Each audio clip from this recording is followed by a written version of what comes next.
What's up, everybody? It's Talkin Brash, episode 15.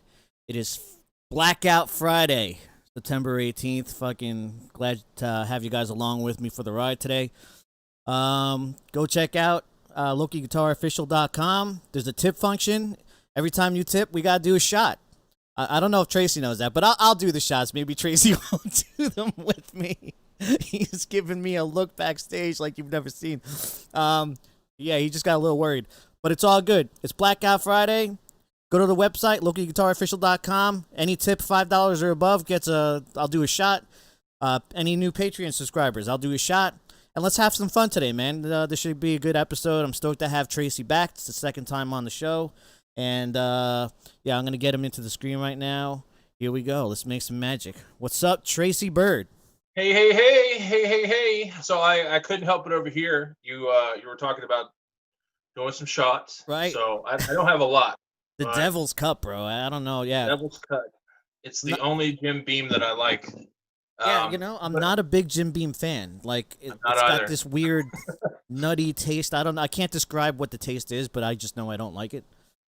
You know, my aversion to Jim Beam came from when I was a scrapping young lad, as it were. The first time I ever got super drunk, I was at a friend's house, and we decided that we were going to order Pizza Hut pizza after we had all downed a combination of Jim Beam and vodka. So, as you can imagine, that didn't go too well. Right. I ended up puking in the pockets of the pool table, and crazy stuff like that. So Ever since then, I've been kind of like, I don't know, Jim Beam, no way. But I tried this one, and it's all right. It's kind of, I guess if I had to describe it, it's kind of close to the, I don't know, like the more involved, Jack Daniels, right, where triple barrel and all that stuff. So it's very smooth. Again, it's the only Jim Beam that I like. But I decided too, Carlos, that tonight I'm not going to talk about the weather because I know how much you guys hate that.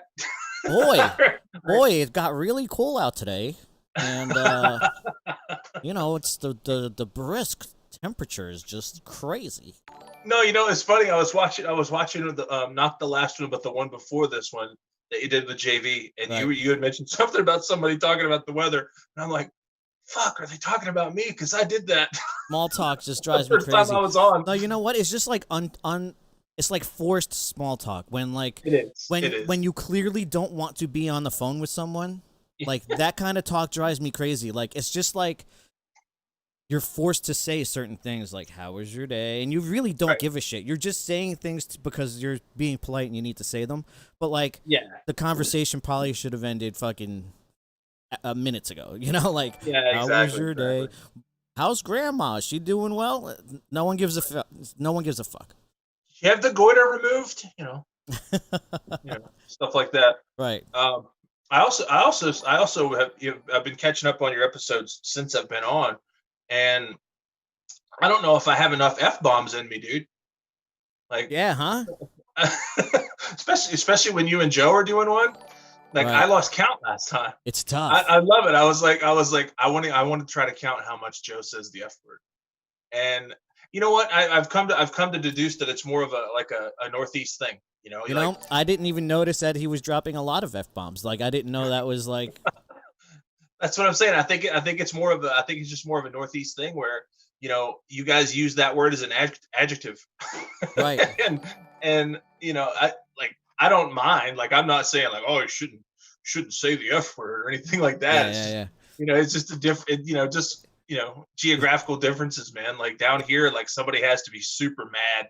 Just part of the vernacular. Yeah. It's just the way we speak. Down here, that has to be like an exclamation of some sort. It's not just part of right, everyday speech.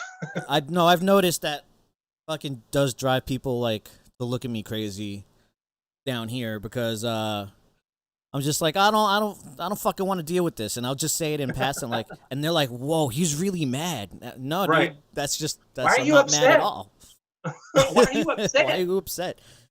So Mama Sin is here, Curtis Grant's here, Richard Dicko North is here, Lynette's here. She's saying it's a Scottish thing too. Would they just curse like they're fucking sailors? Oh, there you go. There. Boom, boom. Mama Sin saying Joe is the king of the F-bomb. He really is. He really is. His name should be Joe fucking Vasta. Damn. Oh, Ted's on too. Fucking A. Good. Right we on. got some people on, man. So, What's up, guys? last time we spoke, we didn't really get any guitar in. Today, we fixed on getting some guitar in. We are. I don't know what Tracy's even got in mind, but he's strapped with the axe already, dude. He means business. I'm ready, bro. Yeah. I'm ready to embarrass myself. I don't know if we'll do it like, because I'm not like a cover machine. I can't just like have people say, oh, play fucking Freebird, and then I'll play Freebird. I just don't operate like that. You know what I mean? Like I've been touring for so long that like my encyclopedia of songs are just like the songs that I play live. Yeah, for sure. Like I'm kind of the same way. Like a lot of the songs that I did know, I have to find myself like I'll go back and listen to them and I'll try to play them now. As far as like songs from other bands, and I'm like, wait, how'd that go? Right. Let me hang on a second. Let me give this a minute. You know? Dude, that happens with my own songs. Except for Megadeth. Megadeth's the only band I don't do that with. Right? Oh man. I do that with my own songs, even songs that I wrote for Doomsday. Just the other week I tried to like pick up the guitar and play some of those tracks. I'm like, damn, I got worse at guitar. I was pretty good back then. I don't know how to play these. Well, you got to think too, man. Back during the Doomsday, era, you guys were playing out like friggin' every week, and you're rehearsing all the time, and probably rehearsing at home too. So it makes a big difference. It makes a big difference. I noticed when I would come home off the road from Blitzkid tours, I wouldn't pick up the guitar for a couple of weeks, and then after that couple of weeks, I would be like, "Whoa, I got some work to do. What happened?" It's really funny how muscle memory and everything kind of plays into playing guitar. Like the more you do it, the better you get at it. And when you come off the road and you sit it down for a minute, it's kind of like going to work out for the first time after a long time that you haven't. So it's interesting to me. And and you learn new ways to play stuff too. I learned Ghouls and I were laughing about this the other day because I learned a completely easier and different way to play the intro and the outro to Mary and the Storm, other than the way I recorded it and played it live for years. Oh, really? So cut to 14 years later, I find an easier way to do it. So how did you always play it? Let me see it. Okay, so it's kind of weird. So it's out, and keep in mind it's always clean channel this part too. Right. So you're going.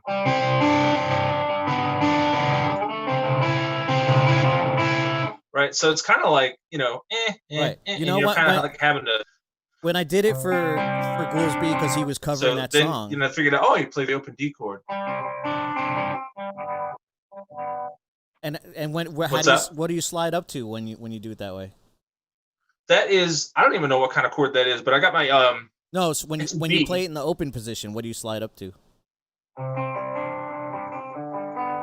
Just open A or right. Open A chord. You know what? I never watched you play it live, but I've always played it that first position when I was fucking around with Goolsby. We used to play. I used to play it there all the time. 7th fret. Yeah. Yeah, that B chord at the end of that is weird because I have my ring finger on the 9th fret on the D string. I have my index finger on the G string on the 7th fret. And I kind of pull off on the high A string from the 7 and the 8. So, yeah, which is not really a chord, right? But I don't know. That's my playing style in a nutshell, folks. Find what works for you. I like it. So I finally have a merch store up. This is new news within the last week or so.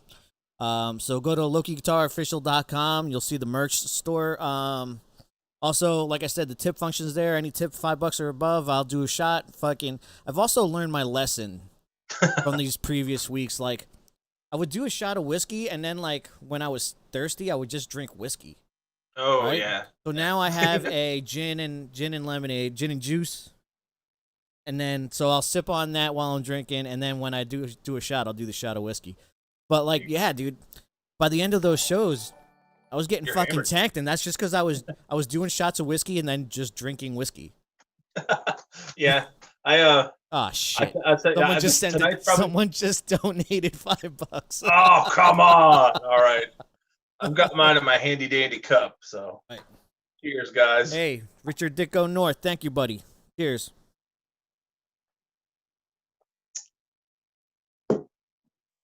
Today's whiskey of choice is Jameson. This Jameson, episode is not brought to you by Jameson, but I do love it, and I will be drinking it. I wish they sponsored me. That'd be awesome. boy, that stuff puts a fire in your belly. That's for sure. Mine anyway. Curtis got some Grant got a belly. mask from my website. That's awesome. Nice. It says "Talking Brash" on it, like in a on a smiley face kind of thing. It's like one of those gator masks, you know. It's like the thing that covers half your fucking I've noticed that a lot of people are doing those instead of the like the N95 style masks. It looks more comfortable. Yeah. Yeah. I think it's looks more outlawish in a way. Right. Damn, that shot of Jameson warmed me up a little bit. All right. Yeah, I'm already feeling the Jim Beam I've been drinking. So I'm a lightweight when it comes to liquor, dude. Yeah, you recently also opened up, or at least you showed me like a new shirt store or a merch store. Yeah. Like what do you got going on, man? I'll put it in the comments.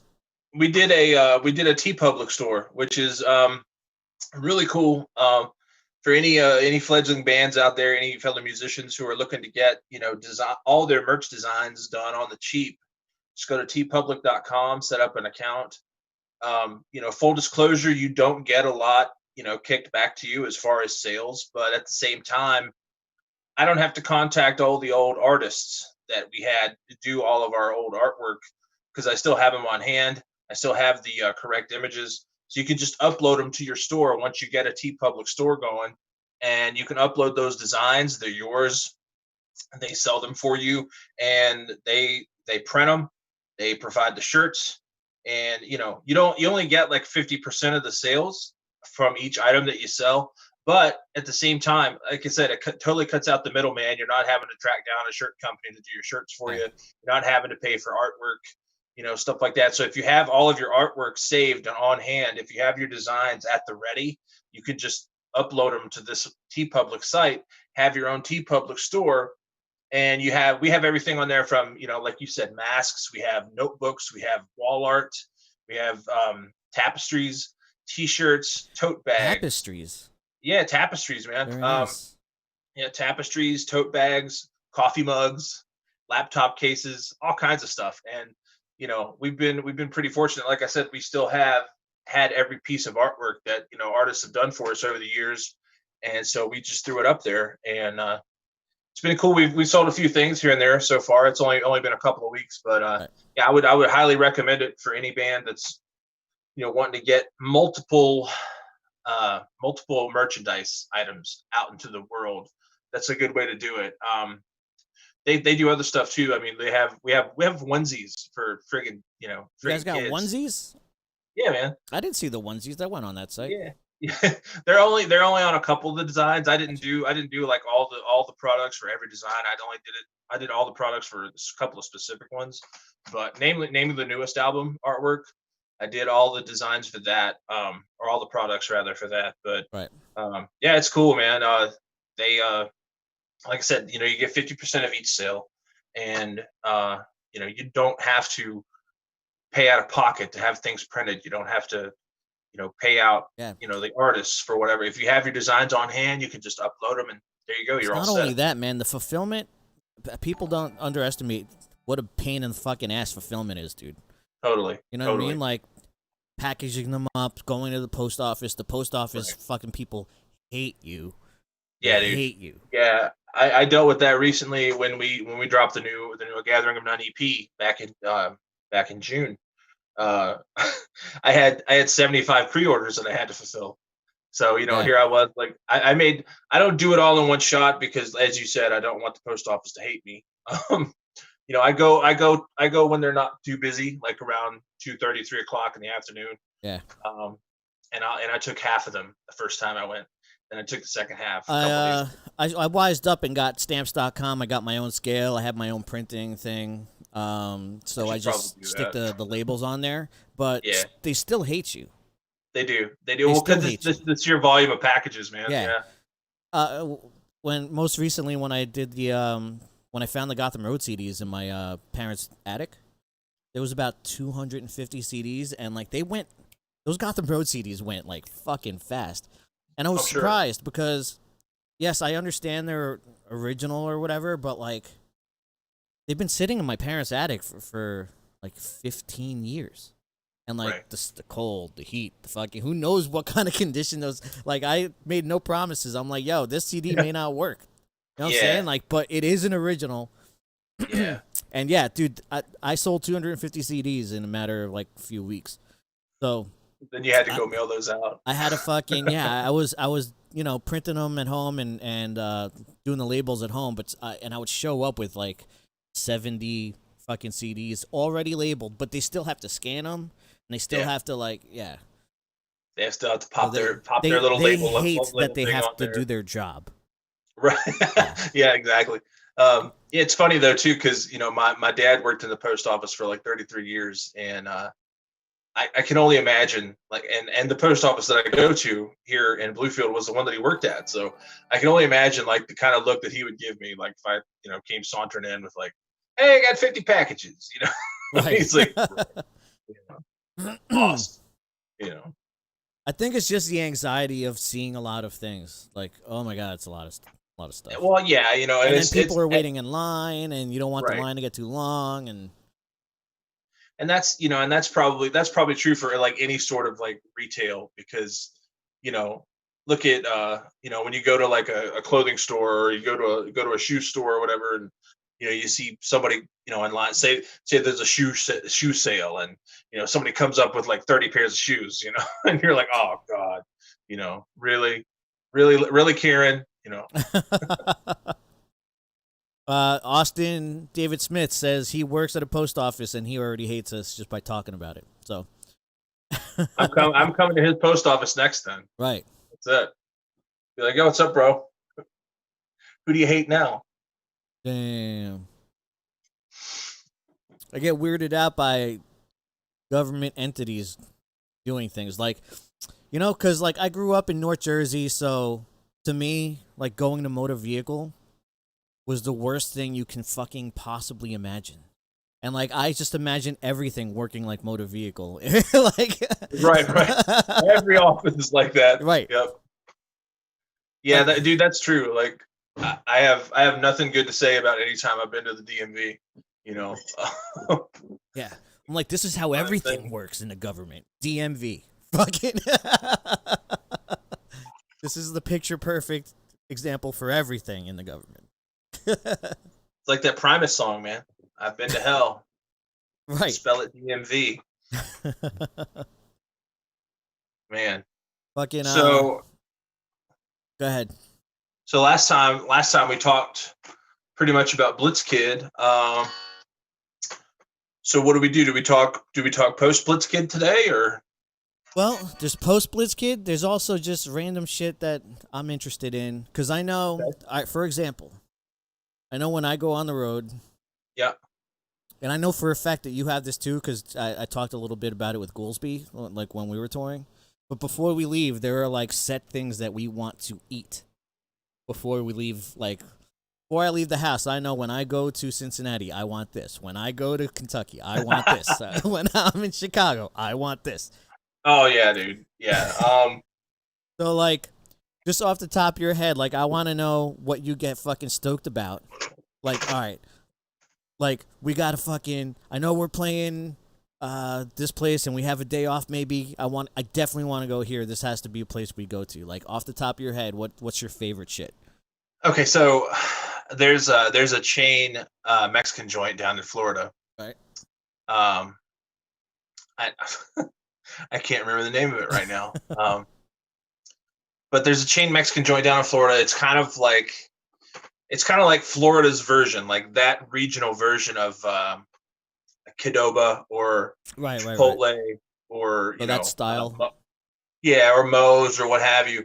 But yeah, there's that joint in Florida where you go and they have so many more options than like say Chipotle or Moe's or something like that. And then they also have, which is near and dear to my heart, they also have a hot sauce bar. Not only do they have like a Damn. selection of salsas or whatever, they have a hot sauce selection, and like it's like 30, dude. Holy So shit. yeah, it's I can crazy. I can rest assured I could say I had not been to this place because I would remember something like that. God, man, Nate Wells would know the name of it because he and Kyle Machino turned us onto it the first time we were in Florida on tour with those dudes as part of Blitzkid, and God, it was amazing. So anytime I'm in Florida, I want to go there. Anytime I'm in Chicago, I want to get a deep dish pizza from Giordano's. Fuck yeah. Fuck yeah. Trying to think. Anytime I'm in Texas, I got to go to Whataburger. By the way, people from the East Coast say that's not fucking pizza. That's the fucking casserole.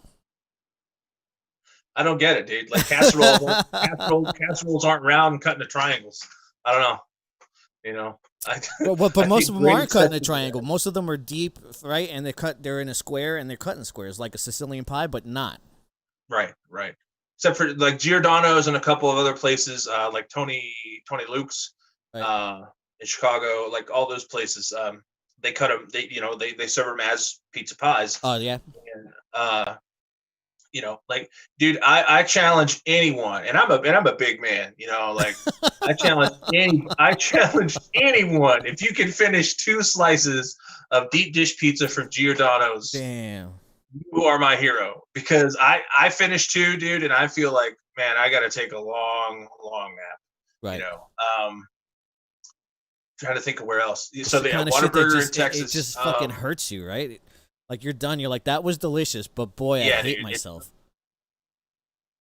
yeah, and it's no longer there. It's no longer there. It closed down, I think, partly due to the fact that it was kind of in a sketchy neighborhood. But it was a place called Hot Sauce Williams in Cleveland. Oh yeah. And we we went there one time on tour. I think it was like either 2008 or 2009, maybe no 2010. 2010 we went there, just as a joke, because all of us were watching Man versus Food at the time, and like we all had like a big boner for that show. And so we were like, oh, let's go to Hot Sauce Williams and get one of those po' boy sandwiches. Right. Well, the Hot Sauce Williams po' boy was literally, like a foot long, like sub roll bun. Well, okay, like an 8-inch like sub roll bun, right? Right. And it had smoked sausage, coleslaw, barbecue sauce, fries, more barbecue sauce, and topped off with Holy brisket. shit. Yeah. God So damn. and we all ate one, and I think we had a show that day too. So like on the way to the show, we're all just like, in the back of the van, just like, oh my God, like, all of us were just like done. Like we were like, I don't know how we're gonna play later because this is stupid how full we are. I think most of us, I know I did, I know Steve, I know Rick, Nate. I think pretty much all of us brought more than half of it with us Yeah. because like, it was just gargantuan. And Right. no way in hell like we were finishing it there. We used to have a rule that we would stop eating at least 2.5 hours before set time. Oh yeah. And like sometimes, you know how fucking life on the road is. Sometimes you're late. Sometimes I don't know, just long drive the night before. Sometimes fucking sound check takes longer than scheduled. Or fucking catering doesn't arrive and you're hungry. It's now 2 hours before the set, hour and a half, and fucking pizza shows up all of a sudden. Yeah. And you fucking So we do. just, You have a slice, and you're then, fucking starving, so you just fucking Yeah. you're like a gavone, right? You just fucking throw it in your mouth. Dude, Howie was like, we would always say this, like, man, I'm not gonna eat for 2 hours before the show. Like clockwork, Howie would just like eat way too much, like hour and a half before the show. There's times where he's puking on stage, like, and people would think of maybe like he's hammered. No, he's not hammered. He just would eat too soon before we had to play. And there's actual science to that too. I read somewhere one time that your estimation of not eating 2.5 hours before the show is good because especially like in your case where you say pizza or something. Um, if it's any dairy, Yeah. the dairy, because you're excited about the show and your body's producing adrenaline, the dairy can curdle in your stomach and make you sick. Yeah. So, Well, if we only knew that then, because Howie would have thanked you. But right? yeah, you know, There you go, Howie. we did Little all the tip for you, wrong buddy. things before the shows. Like so many things you're not supposed to do before you sing. So many things you're not supposed to do before you play. We pretty much just broke all the rules every fucking night. Well, that's the thing, and it's hard to, especially when you're on the road in the summer. Everybody's, oh, you're not supposed to have anything cold to drink before you sing. Right. But if it's, you're in Texas and it's 115 degrees in the shade, Yeah. then you're gonna be tucking down cold water like there's no tomorrow. Yeah, man. So then Or you if get you're on in stage fucking, you're in Houston and the fucking, it's just muggy as shit. The exactly. 120% humidity. Yeah, Yeah, no, give me water right now before I kill you. absolutely. Yeah. What else are you gonna do? I remember, dude. Speaking of stuff you're not supposed to do before a gig or whatever.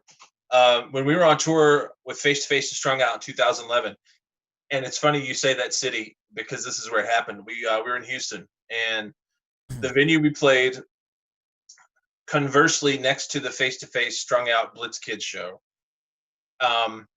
Huge venue, so they had like 2 rooms where they did shows. So the second room, which was probably like 300-400 cap room, they were having a hip hop show. Okay. Right. So in Simultaneously. the hip hop show, what's that? Simultaneously? No. The hip hop show started after ours Okay. ended. So like as soon as Face to Face said thanks, good night, we've been Face to Face, see you later, boom, done. Then the hip hop show started. So mind you, there's punk rockers, there's hip hop fans, already a big melting pot of people, and so we were kind of like, oh man, I hope this goes okay, because not that we're looking for anything to go bad, not that we want things to go bad, but you've been in those situations too where the hip hop guys or the punk guys or the metal guys, what have you, are like, what the fuck are they doing here, blah Right. blah blah, and it's just the stupid genre divides that everybody deals with, but Yeah. so anyway, to make the point, at this hip hop show, it was being sponsored by Vitamin Water. So they had like the little stand up coolers that like all around the room, like for the hip hop show, they had the little stand up coolers packed full of ice, packed full of vitamin waters. If anybody wanted a vitamin water, they could just go over and grab one. And as it so happened, we were talking to the guys from the Vitamin Water reps outside. We were talking to them as we're loading up our gear. And we were like, dude, we love Vitamin Water. Like, I get the orange one all the time. I get this one, blah, blah, blah. I love the blueberry one, blah, blah, blah.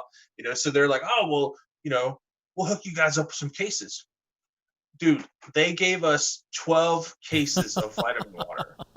Right. So, and again, I like the orange one, which was the vitamin C one. Right. So, dude, the next day, we were like, this is awesome. We don't have to stop for drinks or anything. We just throw however many vitamin waters in their cooler, good to go. So the next day, I probably drank, I don't know, 4 vitamin waters in the course of the ride to the next show.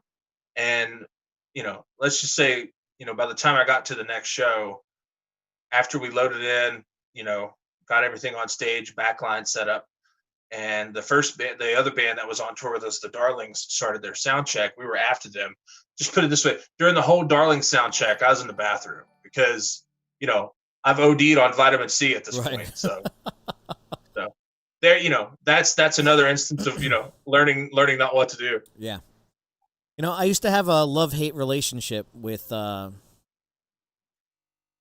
something like an after party happening right after your show. That happens a lot more in Europe, right? Where the shows are super early over there. Like, they are. we'd be, They let them in before midnight over there. We'd be headlining, and we'd be on stage by like 9:30 at night. Yep. And yeah, we'd be done by 11. Hard curfew of 11:15. Yep. And then like, all they're doing is just having an after party. Yeah. Or a DJ is gonna play. Dancing. And so like, I had a love-hate relationship with that because I'm like, because after they're done, they're like such pricks about you getting off the stage. Such pricks. They But are. when you're done loading out, you're like, there's a fucking party here, man. Like, Yeah. all right, let's do this. Fucking hang out, and you're done. So, like, to me, being done by 11:30 is super early. It's Because so foreign. Yeah. in the States, like, by the time you Sometimes you got loaded the going on trailer, there. it's like 2 o'clock in the morning. Yep. 11:30, there's an after party. All my shit, my work is done. I'm getting into trouble, bro. Like, let's do it. Exactly. You got a good 3 hours to get to submission at that point. Yep. So, I don't know, man. But it's a good idea because it's known that rock music doesn't bring in the money that other music does. So they supplement the night by having an after party like that. It just makes the most sense. Like, I don't understand why more like clubs in the States wouldn't do something like that to keep, I know why, because they don't give a fuck about the music scene or industry. Well, yeah. But it'd be a lot cooler if they did give a fuck about it. They could do nights like that and supplement the night, make their nut, and keep the bands alive. Yeah, absolutely. It's one thing to end the show early just because of, like you said, curfew or whatnot. But the couple of times that I've played shows stateside that had something like that going on, like, they wanted you out, like you couldn't hang out. Oh, really? It wasn't a thing.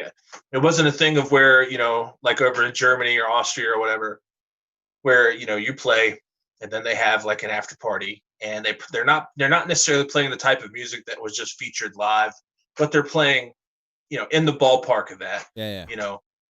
But the couple of times that I've done that in the States, one in particular sticks out to me. We were in Detroit one time. We played Blondies, and there was a hip hop party shortly, like, after we were done, and same deal, like, you're loading out your gear and whatnot.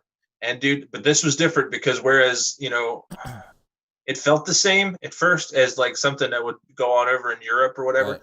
But as the time progressed, from like the time we got off stage and started loading up our stuff to the hip hop guys loading up their gear onto the stage that we just played, there was clearly a divide. There was clearly like, yo, what are you guys doing here still?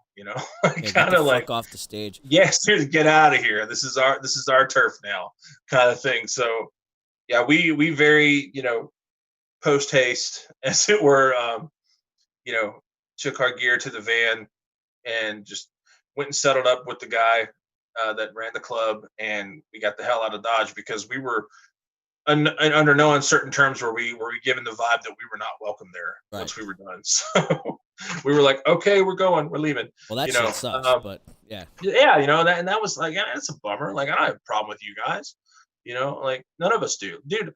And the thing was, for me, I know that you and Joe were talking about a couple weeks ago when you guys were talking about Doomsday, how you'd wear like NWA shirts and stuff like that, and Wu-Tang Clan shirts. Like, dude, I don't know that a lot of people know this about me, but I love some hip hop. I like all that stuff too. I like NWA, I like the Wu-Tang Clan, Ghetto Boys, stuff like that. Dang. So, for me, I was just like, dude, like, I don't have a problem with you. Like, I know we're on opposite ends of the musical spectrum here, but I don't have a problem with what you do. I don't have a problem with that music or, whatever. And I don't have a problem that, the biggest thing, I don't have a problem that it's, you're black or anything like that. Like, it was so weird to me because there's like just we've encountered that stuff. Like, there's like a snobby aspect of it. There's or you guys are like a headliner aspect of it. You guys are done. I get the fuck out of here.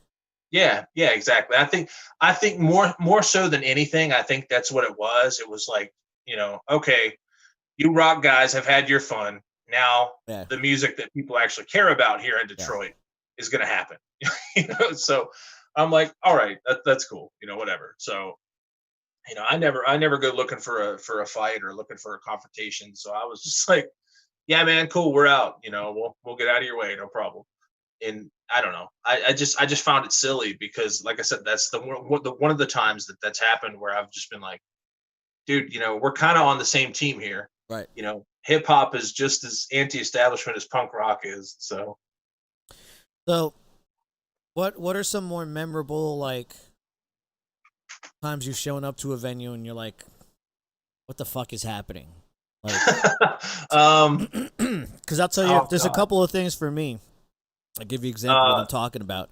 I showed up to one venue and it went on. It lit on fire as I was pulling into it. hey, all right. Right. There's another venue in Detroit actually. Remember Alvin's? I never played there. No. No. Well, I showed up and the building was. It was a wrecking ball went through it. It wasn't a building anymore. It was in rubble. So we show up Yeah. and we're like, well, there's not going to be a show here tonight because there's no building here anymore. So where the fuck? Like no one called us, no one fucking told us, nothing. Yeah. So what like that has happened to you where you're like, The no, that's what I refer to as the no effects like backstage passport kind of holy stories. shit, someone, oh my god, there are five tips lined up right now. Oh jeez. Listen, I'm Okay. not All doing right. 5 shots. Well, I'll do 5 shots, just not in a row right now. By the time this moment starts and the show ends, I will have done 5 shots. All right. There you go. We'll do one now. We'll do Right. one now. Boom. All right. Salute. Richard Dicko North, you're an animal. Thank you. I appreciate you. You're the man. He's just trying to get us drunk so he can take advantage of us. Yeah. He said, all right, boys, I listened to you talk enough about parties. Are you ready to party with some more shots now? And so he bought the shots. Oh my god. It's gonna be, dude. It's gonna be trouble if we ever meet him at a show. Yeah. Oh, absolutely. What's going on with you over there? The secondary camera just decided to. It was like, fuck this. I don't want to do this. Look at that. So this is actually my first show with a secondary camera. You're the first cool. guest that can see me. There you go. Everything was fine till TB showed up. Right.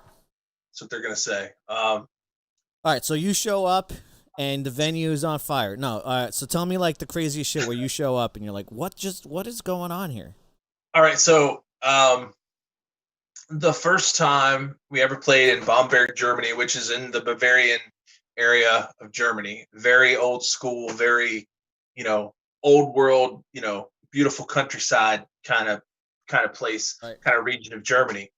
The very first time we played over there, we were told right as we're getting to the venue, like we're pulling into the parking lot.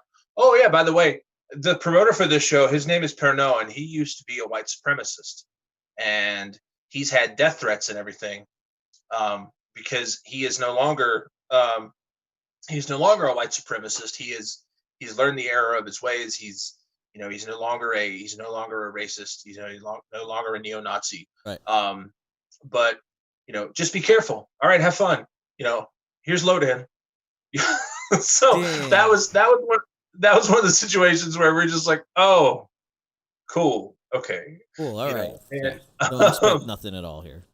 and then one other time, and this didn't have to do with the venue per se, but just and like not like stuff catching on fire, stuff like that. But we were playing in the Czech Republic on the Hell Nights tour in 2006 with the Resurrects. Right. And I think Beautiful people over there, by the way. It's for sure. It's driving through the Czech Republic, like everyone, the guys included, they're all like fucking runway models, dude. Like everyone is just a beautiful person. I don't understand what's happening there. Something in the water over there, man.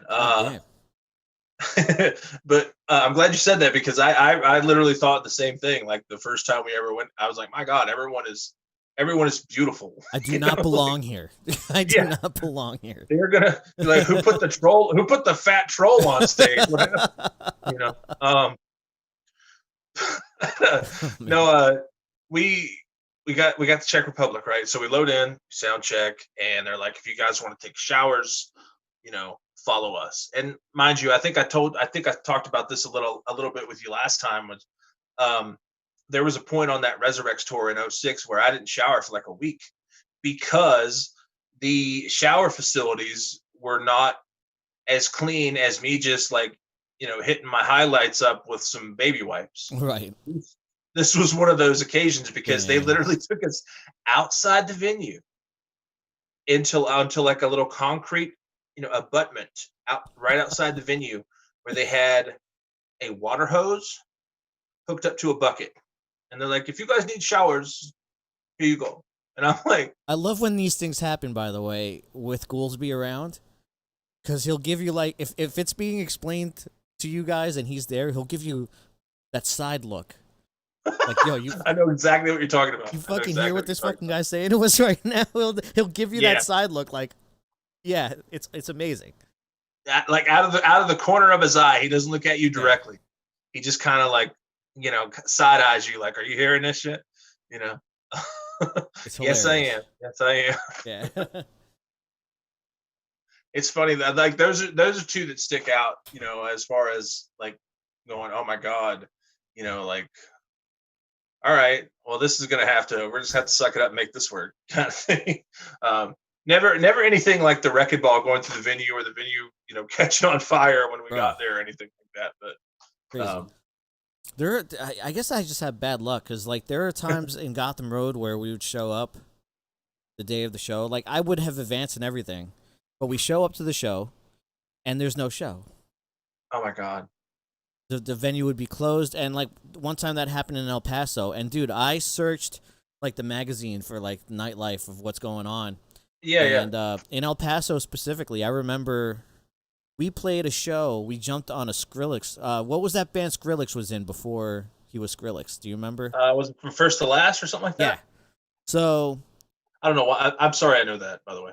we I saw that their record label was having like a show with Yeah. all that label's bands, and we just asked to fucking play for free, set up our merch, and they gave us a decent slot.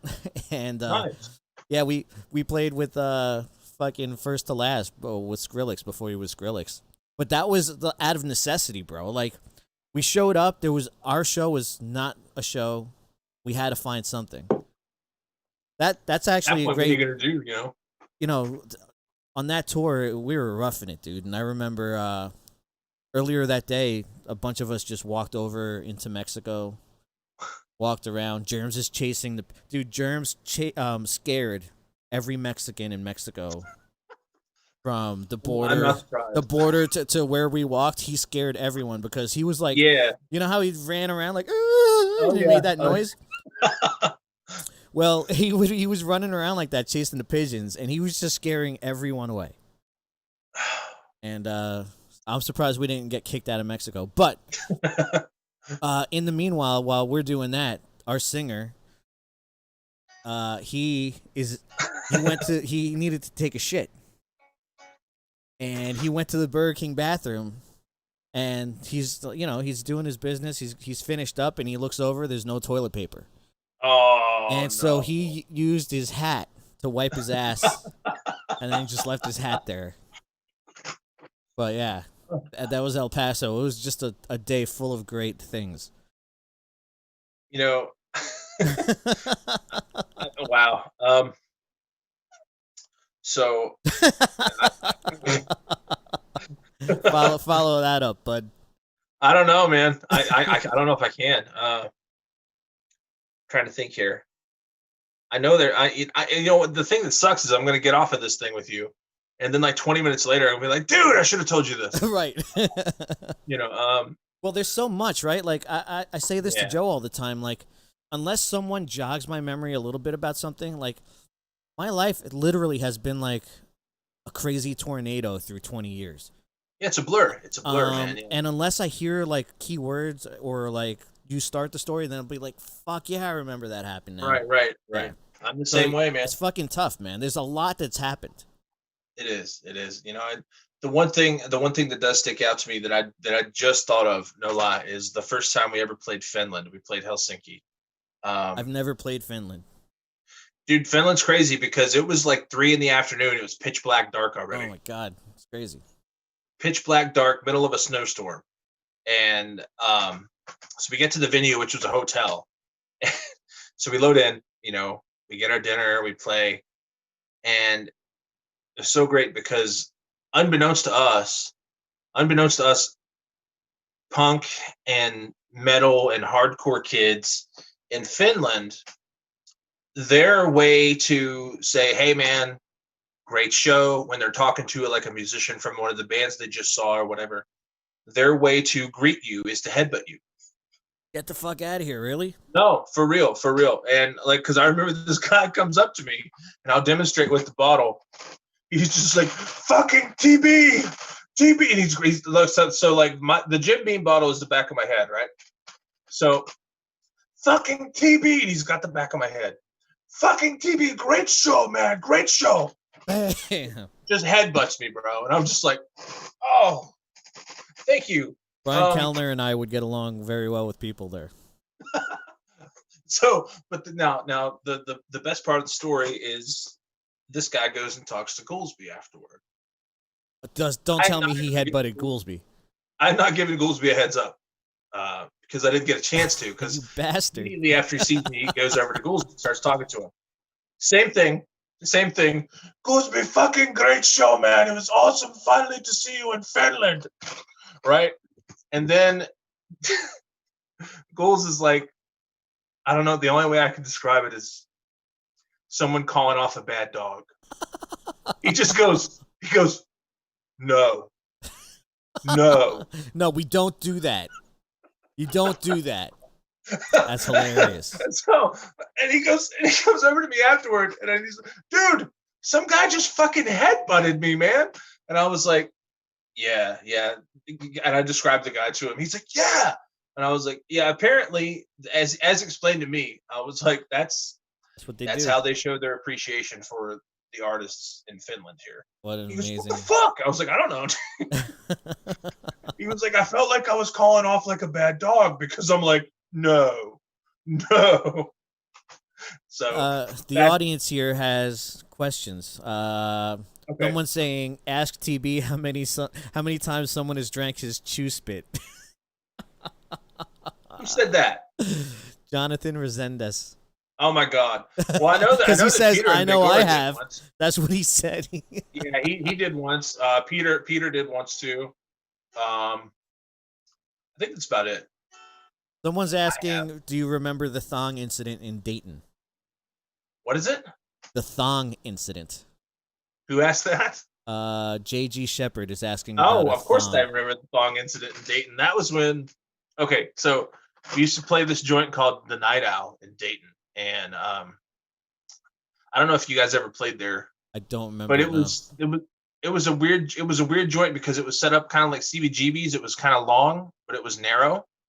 So at the beginning, like as soon as you walked in the door, like past the door guy, there was the stage, and the stage was probably as big as this room, right. Like not a lot of room at all, and it was a square. So and it's right in front of the window to the outside of the venue.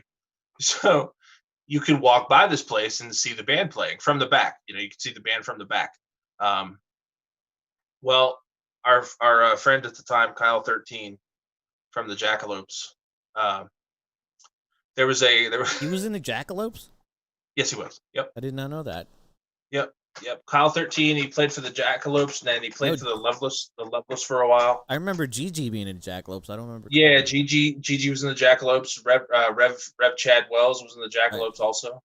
But yeah, Kyle, who was, and I don't remember if the Jackalopes were even still active at this point. I want to say this is like 2006, 2007. Kyle, being a friend of ours and being a smart ass he is, decides to go next door to, because next door to the Night Owl was a store. Decides to go next door to the store and buy some accoutrements, if you will. Accoutrements. One of which being a silver bedazzled, silver and black bedazzled black thong, to which he's gonna get mad at me for telling this story. Which Goolsby puts on. Whatever. Goolsby puts on a dare, and Goolsby puts on. There's photos of it online too. I'm pretty sure still. So he puts on this thong, and during Nosferatu, which we always close with back in the day, I have a pink sock wearing thong sporting, only a thong and pink socks sporting Goolsby rubbing all up on me while we're playing Nosferatu. That is great. So yeah, and JG was actually playing bass while Steve was gyrating all over the place. Well, that's a story. File under things I never want to see again, Right. Alex. Well, I'm doing shot number 2 over here of the 5. All right, I got to do one with you. Hang on. I'm gonna kill this. Oh, Devil's Lord. Cut's almost gone, bro. Yep. Fucking A, Richard. Hiya. Richard's trying to get us drunk, bro. I think I'm almost there. Scott's saying he thinks he was in Kansas City when he stayed with a guy with a crack rock tattooed on his hand. Yes, he was. Yes, he was. Yeah, I remember that. That's the thing. It's funny because the cast of characters that have been out with us over the years, for people like me and you who see weird stuff on the road on a regular basis, the people that go with us that aren't privy to it all the time, they remember it more because to us, crazily enough, to us it becomes like just kind of normal in a weird way. So to hear those stories, oh shit, yeah, I remember that.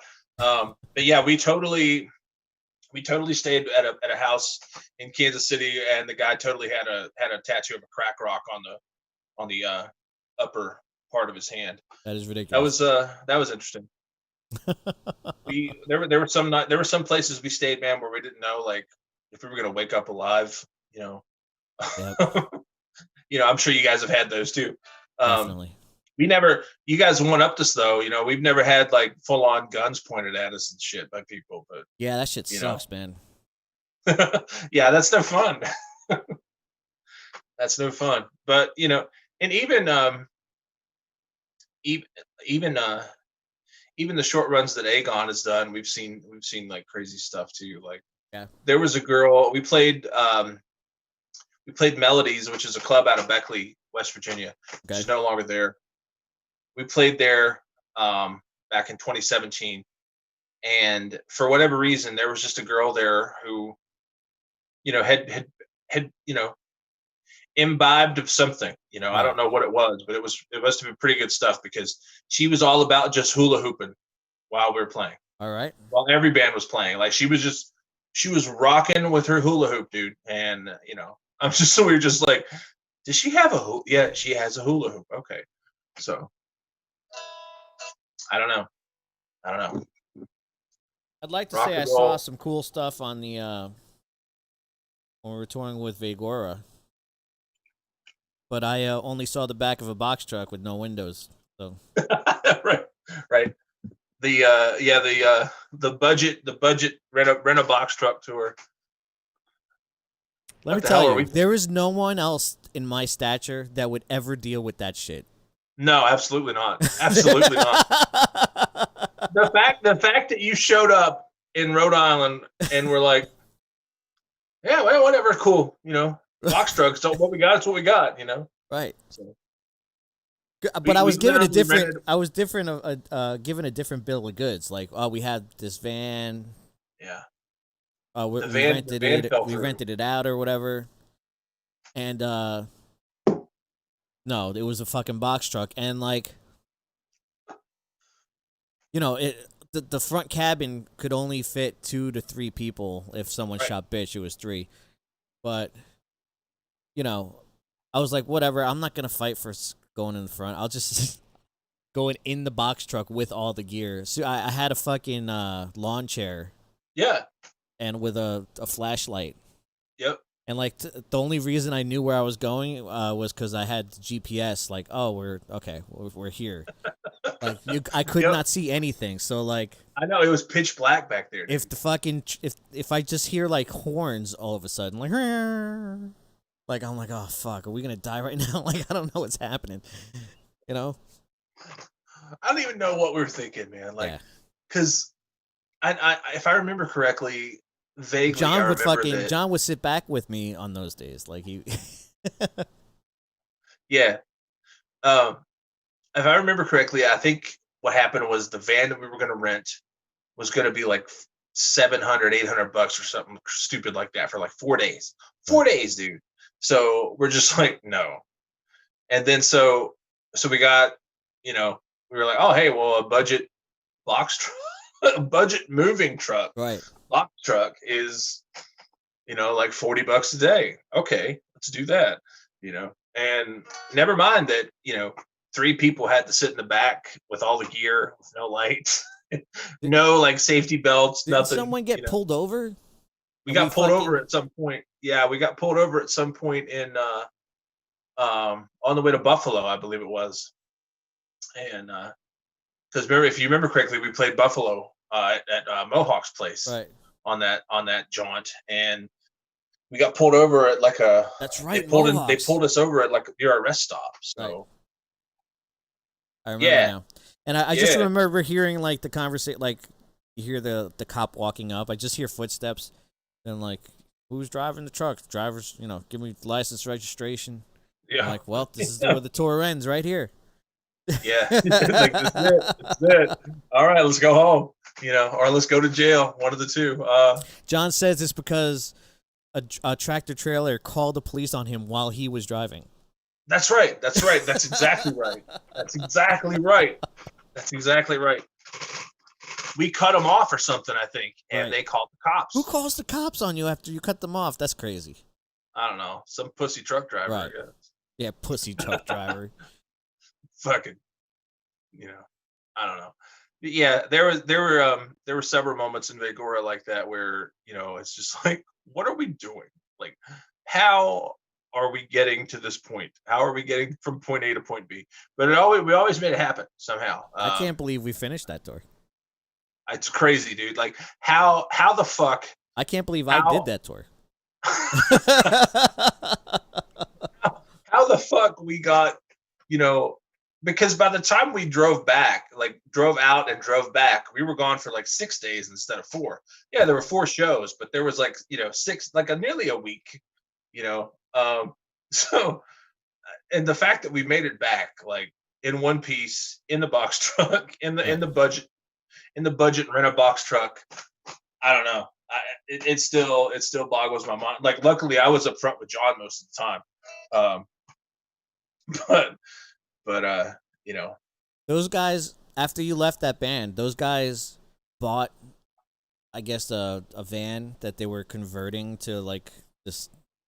They were converting it to something, I don't know what to call it, but they bought this van, and they're like so excited. They should, like, I go up there to get an amp or drop an amp off, or I don't remember what I was doing up there.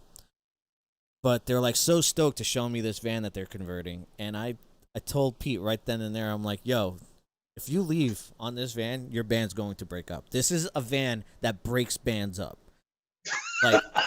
Like you was it the dark green van?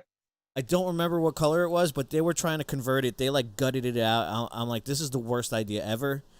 This van, if it does make it, it will break your band up. This is the van that breaks your band up. And wouldn't you know it, I remember I was on tour, and like, I don't know what happened, whether the fucking thing went on fire. I don't know what happened, but I do know that after that tour, they like made a post when they got home, like, yeah, that's it for Vegora. It's fucking, I'm like, I fucking told you.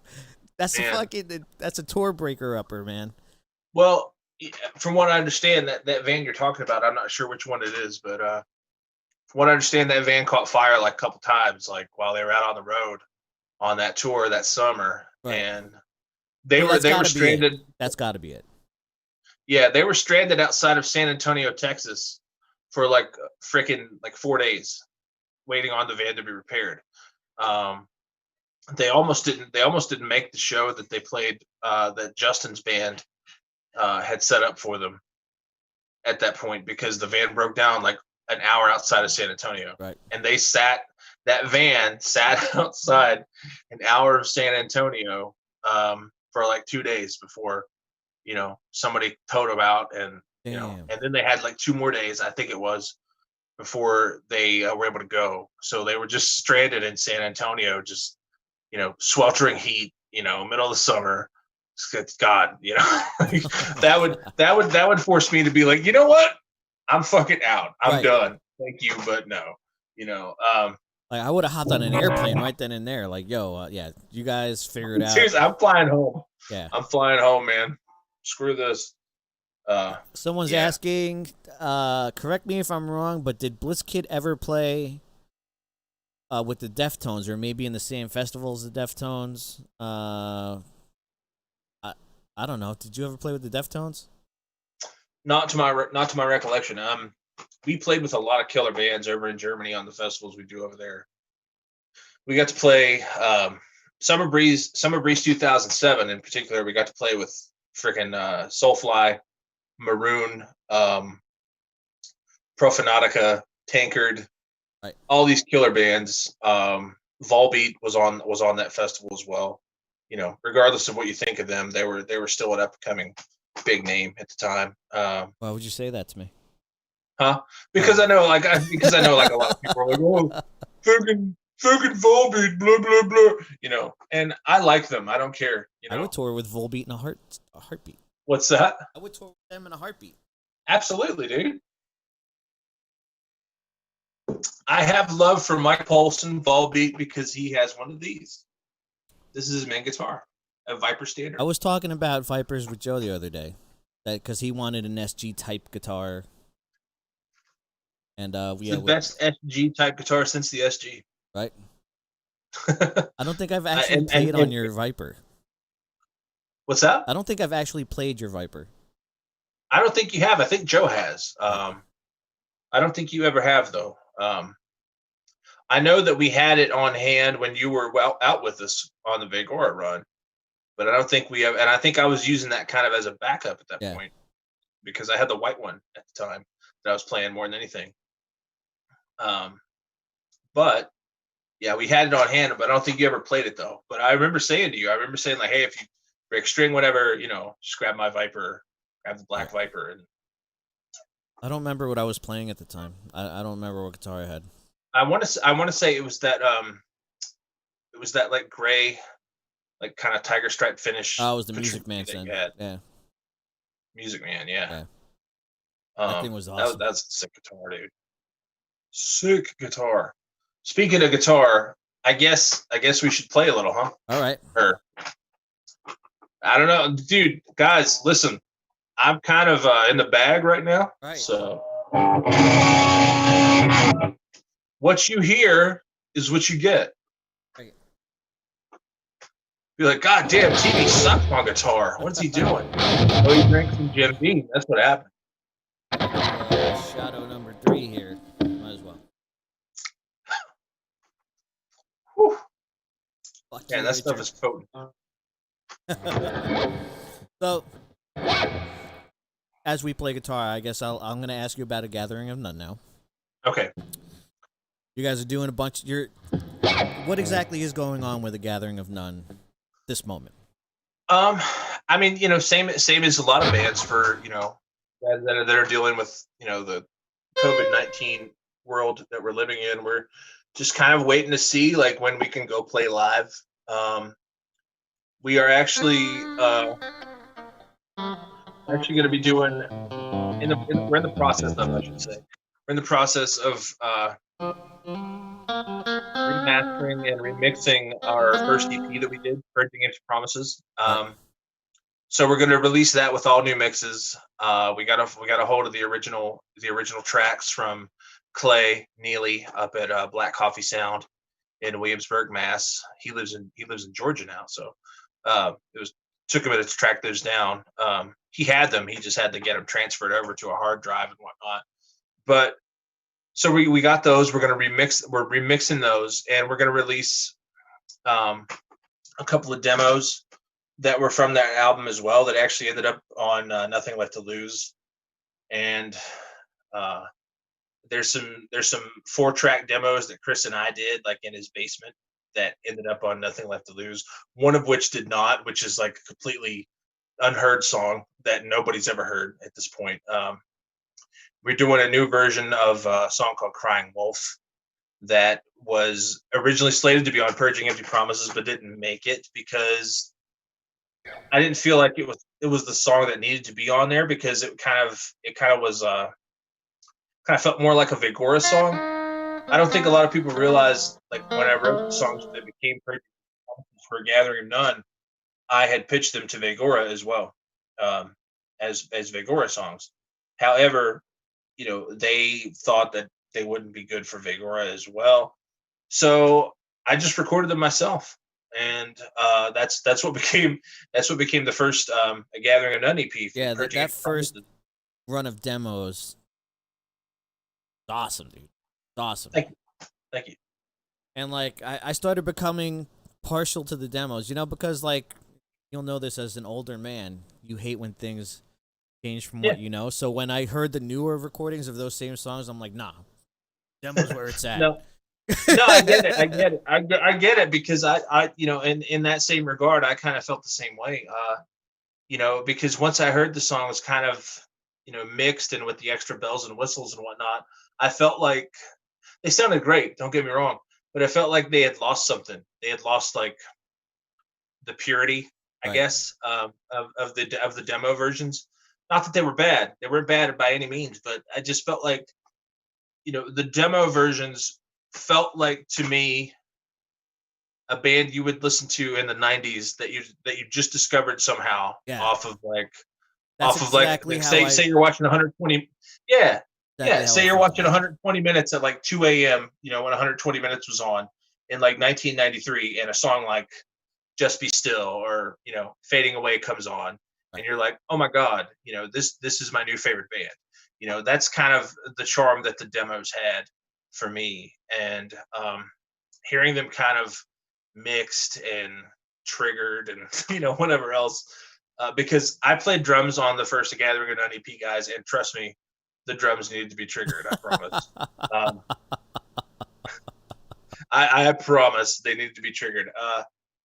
But but after hearing them with all the bells and whistles, and again, not that they were bad. Clay did an excellent job. Made me at the time, because I was the only person. Hence, A Gathering of None. Made me sound great. But I don't know. I think after the groundswell of like the mixing and the added bells and whistles came onto them, I was like, oh man, they kind of don't sound the same. Right. They didn't sound bad, but they didn't sound the same.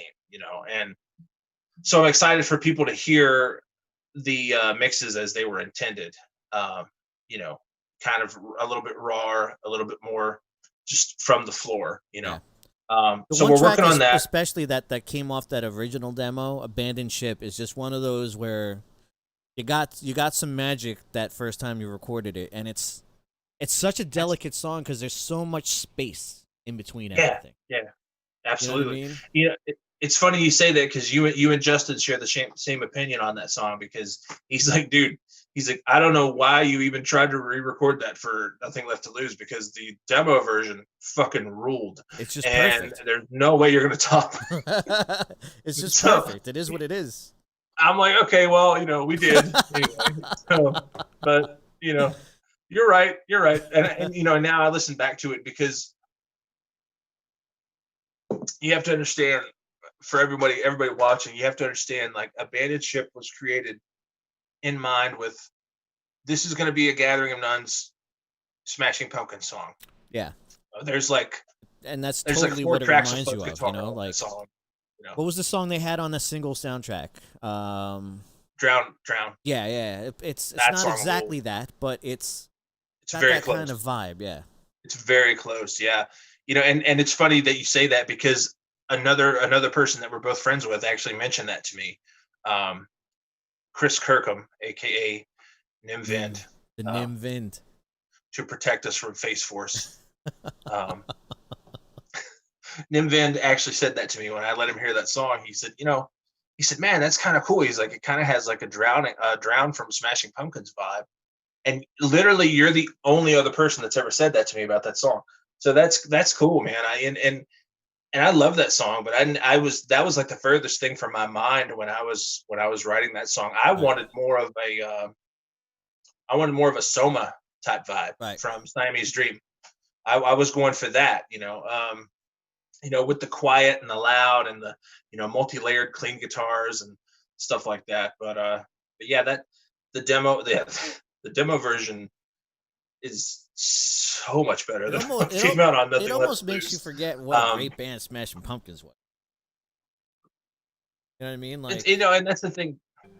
That's the thing. People can say what they want about Billy Corgan's vocals. I know that live they're not great. They never have been. Neither is Mick Jagger. Neither is Vince Neil. But people still remember those songs. People still sing along, and I don't know. I like Siamese Dream for me was pivotal because I remember when I first heard that album. And you guys got to remember, I'm 44 now. I was around when that album came out. And Siamese Dream to me, and mind you, this was in 1993 when probably much like yourself, I was listening to the heaviest stuff I could possibly.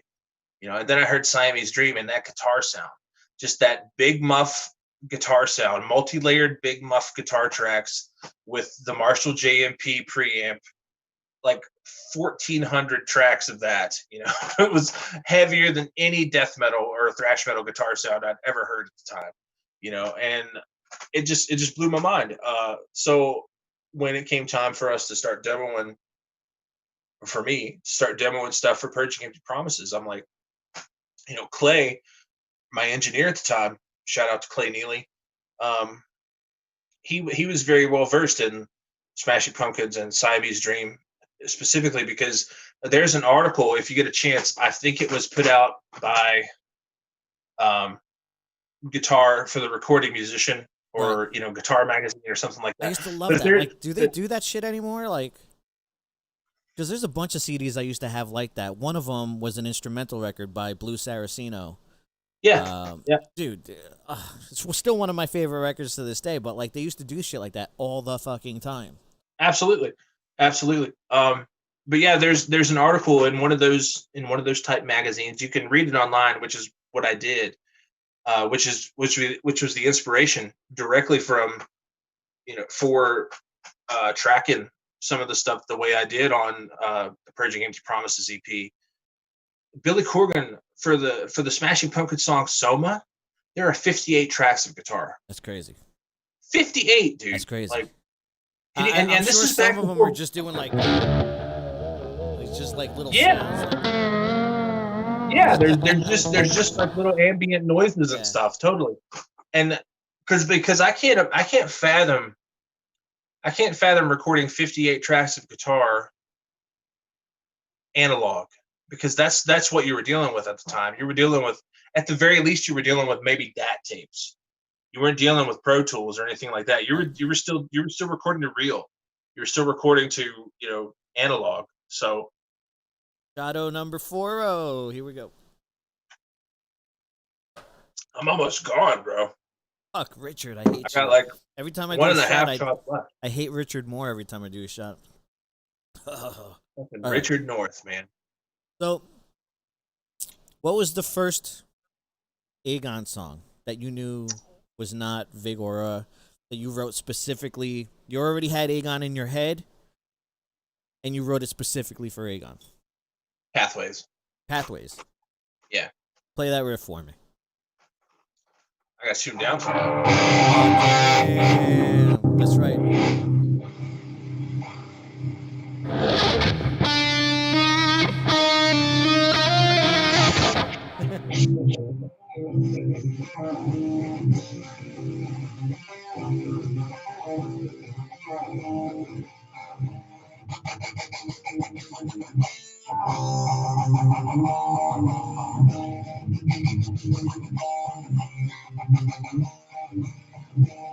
Yeah, that was the first one.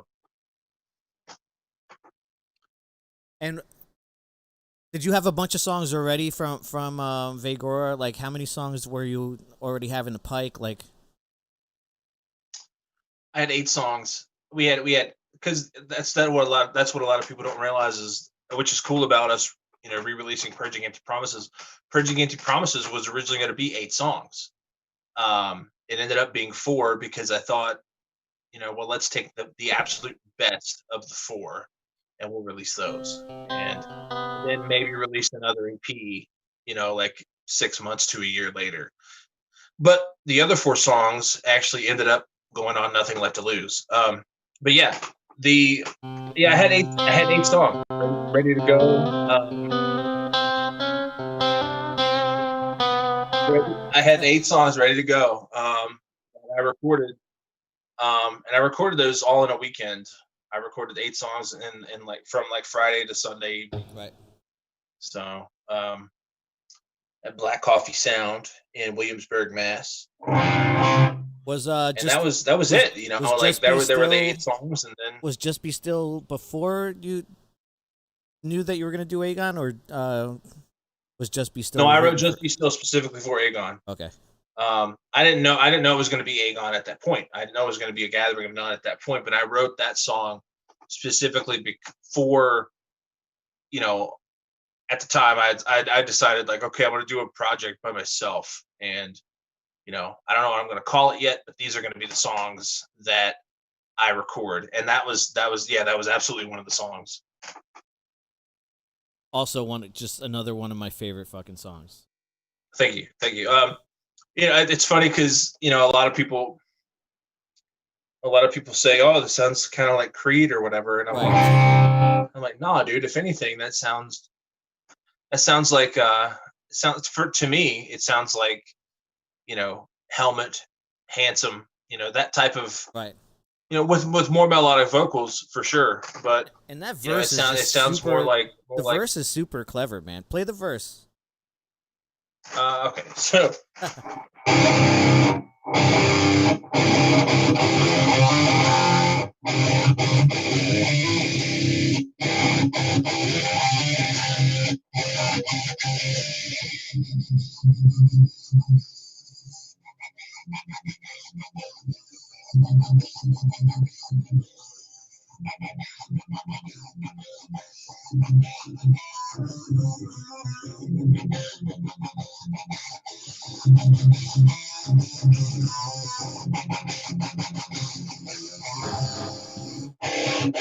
Yeah. Fuck yeah. Stuff like that.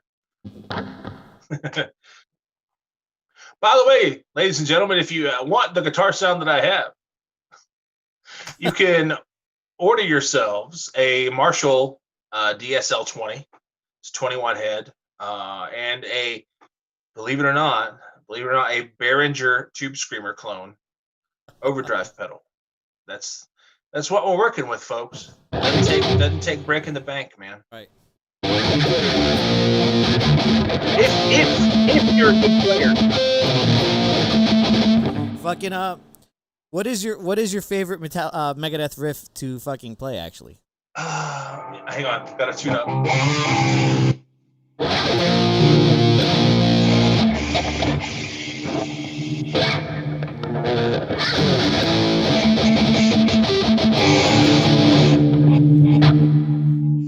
I'm gonna slaughter this, but it's this one.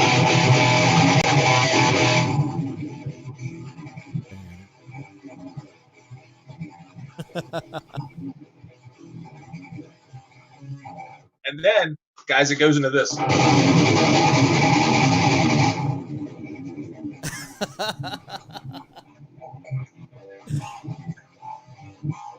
Take no prisoners.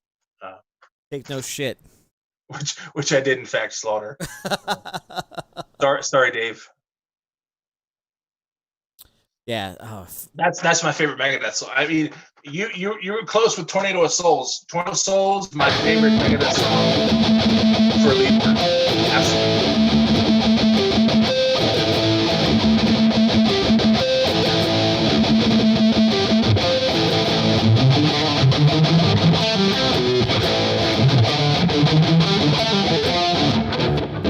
Can't play anymore either. You know what? There's so many. One of the bigger problems that I have playing right now is that I now have this fucking computer chair that has this leg rest thing. So like, I have to rest on the leg rest. It's fucking awkward. Dude, I hear you. Like, standing up and playing is so foreign to me anymore. It's crazy. Tornado of Souls is definitely another one that gets my vote for. That's probably, as far no disrespect to Chris Poland or Jeff Young or Chris Broderick or any of those guys that have come before or after. But dude, Marty Friedman just makes you his bitch on that song with the lead work. It's just there's nobody that's going to top that ever. Marty Friedman. If it's the guitar equivalent of the "suck it" sign. That's pretty much. Like that's what's going on there. There's another one. I've been learning a bunch of Megadeth songs recently, and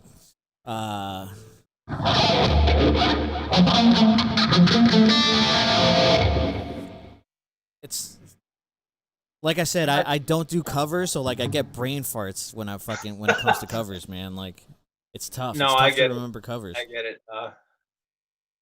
Man, I really hope Dave Mustaine never sees like this video, because he's gonna be like, "What the fuck is that guy doing to Take No Prisoners? That's all wrong." Sorry, Dave. And again, sorry. I don't know. Like for me, again. I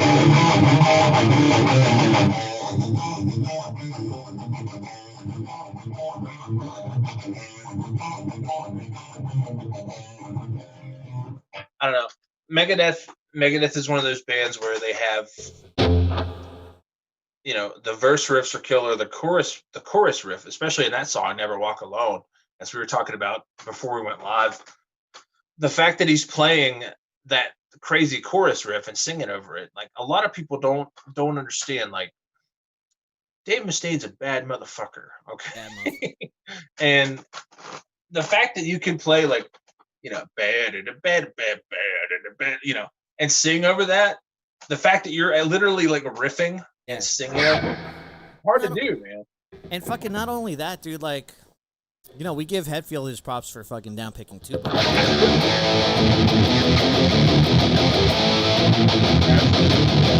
Hetfield, and I say this as a staunch like Megadeth fan, but Hetfield probably has the best right hand as far as rhythmically in metal. Yeah, absolutely. Yeah, he definitely got Devil's Cut gone. Done.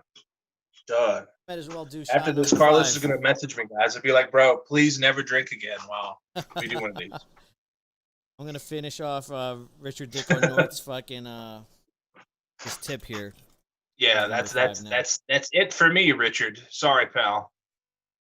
That's literally all the liquor I have in my house. Yo, Dick O'North, thank you, buddy. This is the 5th shot that you bought. I appreciate you. I still have more booze left over, so if you do a tip, LokiGuitarOfficial.com. 5 tips of $5 or more. I'll do a shot for every tip. I'm gonna sober up while Loki gets more drunk, guys. It's fine. That's how we're rolling. It is called Blackout Friday. I might as well keep. It is called Blackout Friday. Hey. You know what I'm saying? So here's one for you. Play me your favorite Darrow riff.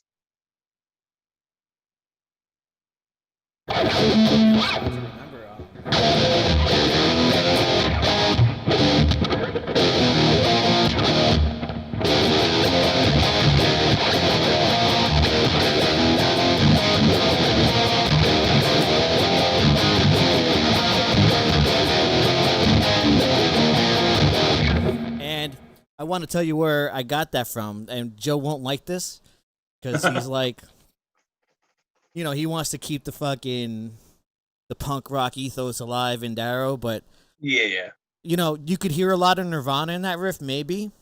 Yeah. But "Won't You Be My Neighbor" by Ugly Kid Joe.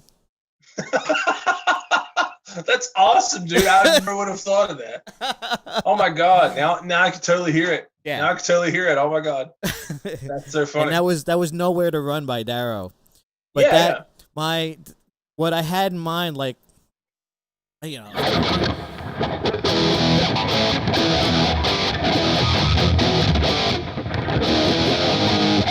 like I'm like, let's sneak in Ugly Kid Joe fucking influences here. Like, let's fucking do it. And then the verse of that is just like totally like a very Offspring. Oh yeah. Yeah, very, very. The kids aren't all right. Right. Yeah.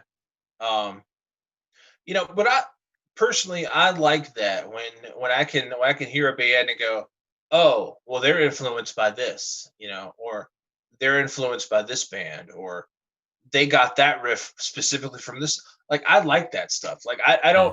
I don't find it to be a detriment to said band when I can pick up where they're coming from, so to speak. I don't know. I just I like that because I think for me personally, it kind of endears me to that band a little bit more. Like I feel like more of a personal connection to them, especially if I can go, oh well, oh shit, well that's kind of similar to this song by this band that I like. Yeah. I don't know. It makes me like that band even more if I can pick up on their influences a little bit. Not like if it's immediate, if it's blatant, then I'm like, Yeah. okay, I try not I to know do it I off. know where you're coming from with that. I try not to do it off the bat, but like all my songs start with the date of Yeah. that day. Whatever I write on that date, it gets the folder is that day. But then as I time got for you. as time progresses, like I'll call that Speaking like of which, I'll call that the nothing face riff, or I'll call that this riff. Like it just reminds me of whatever I'm influenced by, and I'll call it nothing face song or whatever. right, exactly.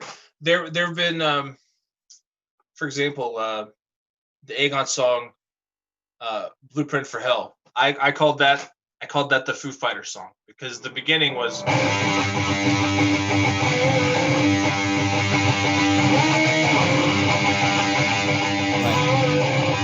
You know, and that's totally the Foo Fighters. Another example back going back to Megadeth is the Gathering of Unsung Fall Where They May. Totally Tornado of Souls. Right. Wow. Yeah, you're right. That's amazing. Actually, there's a Gotham Road song called "On My Way." I'm not sure if you heard that one, but Oh, absolutely, yeah. It's 18 in life, but with a harmony thrown on top of it. So like if you listen to just one of the guitars,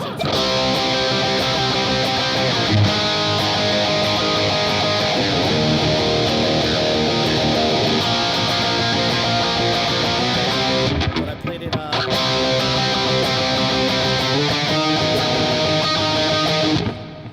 I just played it a harmonized version of 18 in life.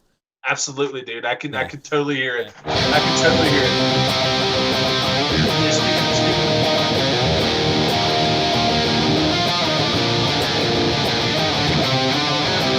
It's 18 in life.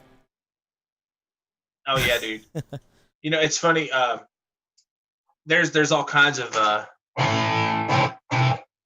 not Aegon, but even in Blitzkid stuff. There's all kinds of like tips of the hat to stuff that we've been influenced by, like for example, Tearing the Haunted House. Aside from the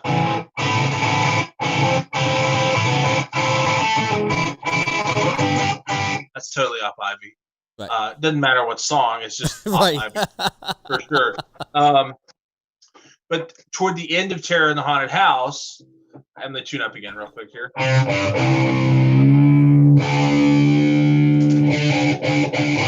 So toward the end of Terror in the Haunted House, there's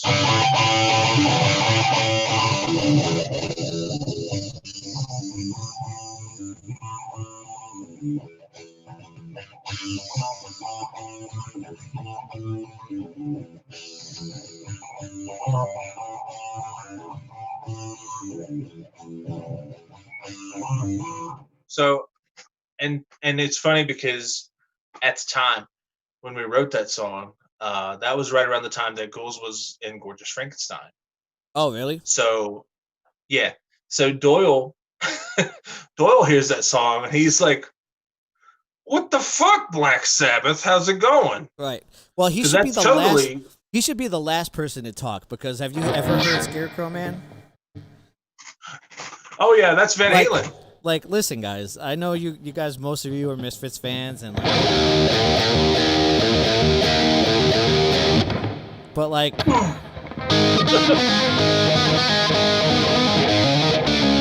like it's the same song. That's totally Van Halen. Totally Van Halen. Yeah, dude.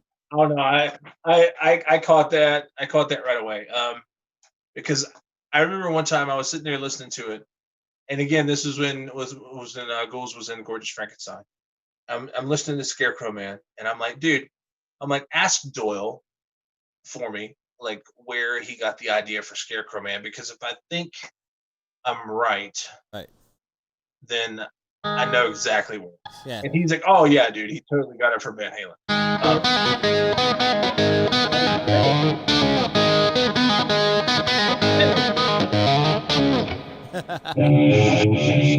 Yeah.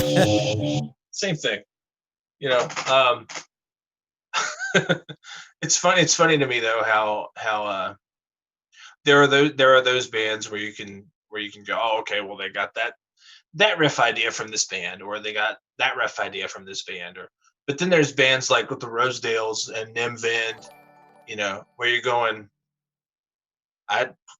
that's just fucking cool. I don't know what that is. That's cool. I don't know where they got that. Well, but, Nim Vind comes from space, so he comes from outer space. He comes from space. He does. Right. Howie definitely comes from space. Howie comes from he comes from somewhere. That's I love you, Howie. Yeah. He comes from hot sauce land. Bro, that's all I can figure. That poor son of a bitch. I don't know how his asshole and his fucking intestines are intact. Because and his esophagus, dude. How's his esophagus survived? I'm surprised he doesn't sound like this. You know, like with all the. You know, we were talking before about like going out to eat, like while we were going out on tour. Well, we would look for food challenges for Howie, actually. Like, who's got the biggest burger in America? Let's go there. Yeah. And we're gonna make Howie eat it. And he was just like that. Like, ask Mikey, he'll do it. Like, yeah, that was Howie. Mikey likes it. Right. Yeah. And Arturo was like a very enabling type of a person, like, you know what I mean? So like once he saw that Howie liked hot sauce, like, he's like, no, come on, my man, I'm gonna get the hottest hot sauce in the planet. We're gonna fucking do a hot sauce off. Let's go. It's funny. I had messaged you earlier today talking about my my favorite hot sauce joint in Oklahoma closing their doors in December. It's funny to me because when I first tried their hot sauce, I think I posted a video of me trying it on Facebook or Instagram or something like that. Hot sauce company called Baby D's right outside of Tulsa, Oklahoma, guys. They're actually closing their doors in December. So BabyD'sBeasting.com. Go order all the hot sauce you can from them while you can. But the first time I tried it, you know, I'm like, oh, all right, well, it's just. And this is the funny part to me. I'm looking at it. I'm looking at the ingredients, and it's like, oh, well, it's just Carolina Reaper peppers and habanero pepper mash. How bad can it be? You know. So cut to me like, you know, 5 minutes later after I eat the eggs that I put some of it on, dude, my nose is running, my eyes are watering, and I'm just like, okay, just tried it. And it's really good. It's really a lot of flavor, but you know, my nose is running and blah blah blah. But the thing with Baby D's is that it has flavor. It's not just heat for the sake of heat.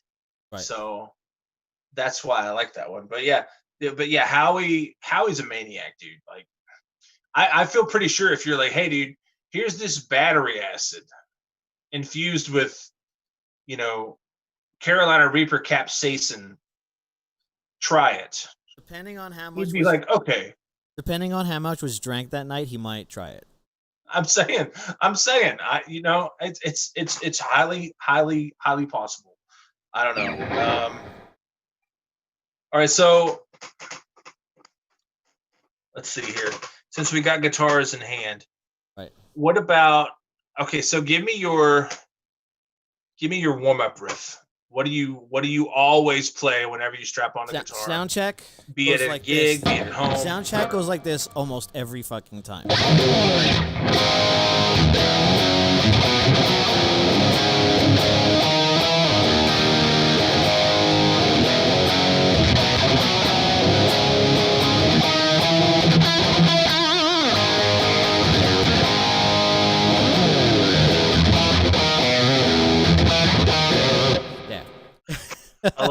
love it.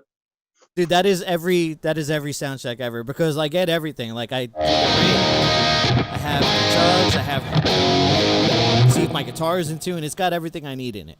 Yeah, absolutely, dude. Mine is this, and props to anybody who knows this, who was born 1976 to 1980. You'll know this.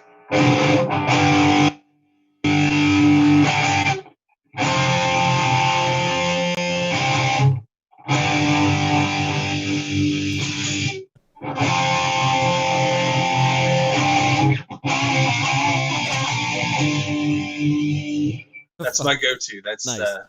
Bullet Boys. Awesome. We've long joked in the gathering of none that we're going to sound check with Smooth Up In You at some point, but we never have thus far. Yeah, sound check gets kind of boring because you play the same songs, and like I've tried to switch it up, but you always go back to like Old Reliable because you do it for a reason. Like, yeah. For me, sound check's just not let me sit here and play guitar. Like, when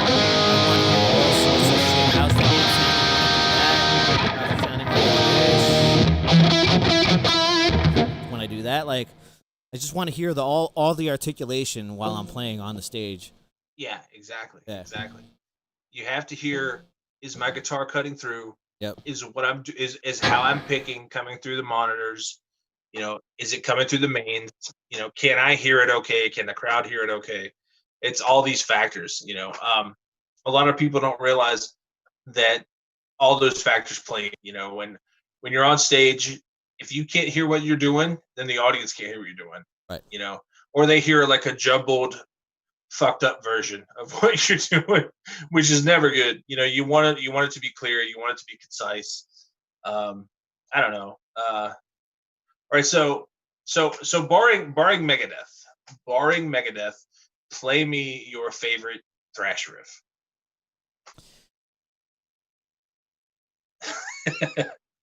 It doesn't have to. And listen, when I say thrash, it could be At the Gates. It could be right. It could be kind of a variation of.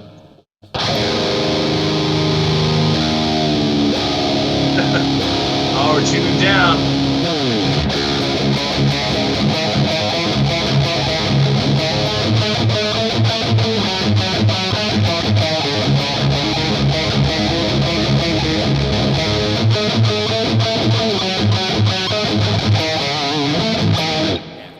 It's Darkest Hour song. Okay, all right. You're huge in the Darkest Hour. I fucking love Darkest Hour. By the way, Darkest Hour, I know you're looking for a guitar player, so. There you go. Right. There you go, Darkest Hour. Get in touch with this guy. For me, and listen, like I'm not privy. I'm not familiar with much of Darkest Hour's discography. The only album that I ever heard / ever owned was the one that was produced by Flemming Rasmussen in Denmark. Right. I think that was their debut for Victory, if I'm not mistaken. Undoing Ruin, I think. Victory Records. In like, I don't know. Yeah. 2005. They were calling that their it was. Ride the Lightning. Like they thought, like in their career, they thought that was their Ride the Lightning. Right, exactly.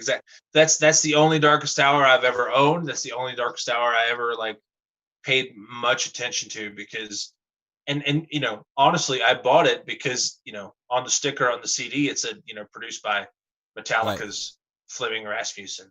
Yeah, that was Joe. Ruin. Yeah, Joe. I bought a CD based on Metallica's producer. That was a weird part of their career where they were still growing, right? Like they had just they were like super thrash before that, right? But they were getting better as musicians and growing as musicians, and their guitar player at the time was becoming like world class. And so they had introduced solos into the band. That was the first album where they introduced solos in. Yeah. But after that, it was full blown guitar wank. Yeah, like they just started, heavy guitar fucking solos everywhere. But Undoing Ruin was like the first step into that one. Undoing Ruin, yeah. That's another that's another release that I had by them. I had two or three of their Right. albums. I think I had that record that was on Victory that was produced by Fleming Rasmussen, and then I had the next two. Um, so so those band, yeah, those guys were definitely on my radar. It's funny because you and I being around the same age, we talk about, as you talked to Joe, like how you guys kind of came from more of an old school, Yeah. metal mentality when you guys started Doomsday, and how you kind of had to do your homework to kind of see what was Modern, yeah. what was hitting for the kids at the time, what was more modern, how can you adapt your style to be more modern and stuff like that. And I've kind of done that with Aegon, on a completely different end of the spectrum, because you hear what's more, quote unquote modern in hard rock, and most of that just makes me want to vomit. Right. So I'm just like, okay, well, I don't want to do that. Um, save for like a couple bands like Slipknot, Stone Sour, Zach Wild, Corrosion of Conformity, stuff like that. Stuff that's not COC is. outrightly metal, but I mean, people should know that already. Like, but stuff that's COC is, you can't see it because you're over there. But I mean, I got a fucking COC tattoo on my fucking arm. One of my favorite yeah. bands on the planet. Who is it? Corrosion of Conformity. And you can't. Oh see yeah, it. dude. Yeah, Yeah, dude. I have the skull there on my. Yeah, arm, you got but- you got the ink. Yeah. Yeah. I need to get a Corrosion tattoo. I haven't done that yet. Dude, fucking prime example for my love of Corrosion of Conformity is Rhyme or Reason from the second, Aegon release. Right on. That's hang on.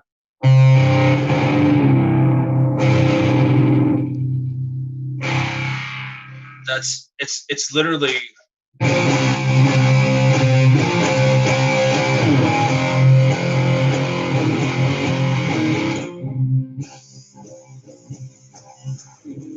Redemption City, yeah. like that's the main riff. So Yeah, little Redemption that's City. totally correct. Yeah. Just give it the wah pedal and you got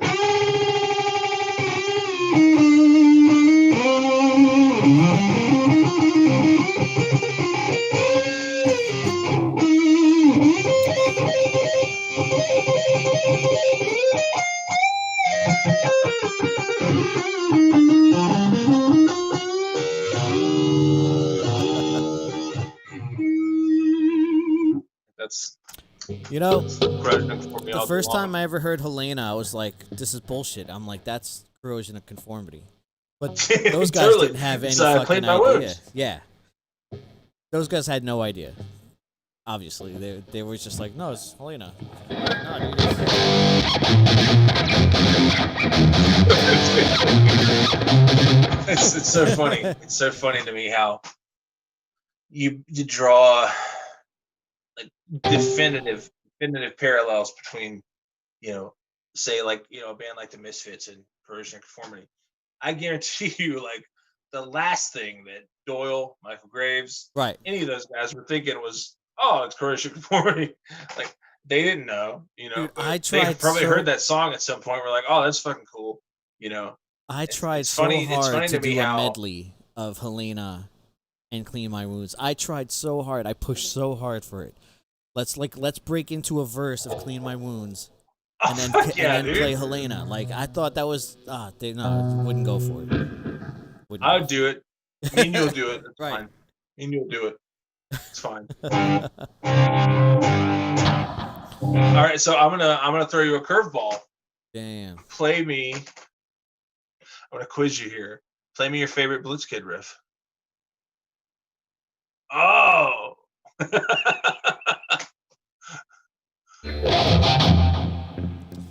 Damn. No, I can't. I can't right now.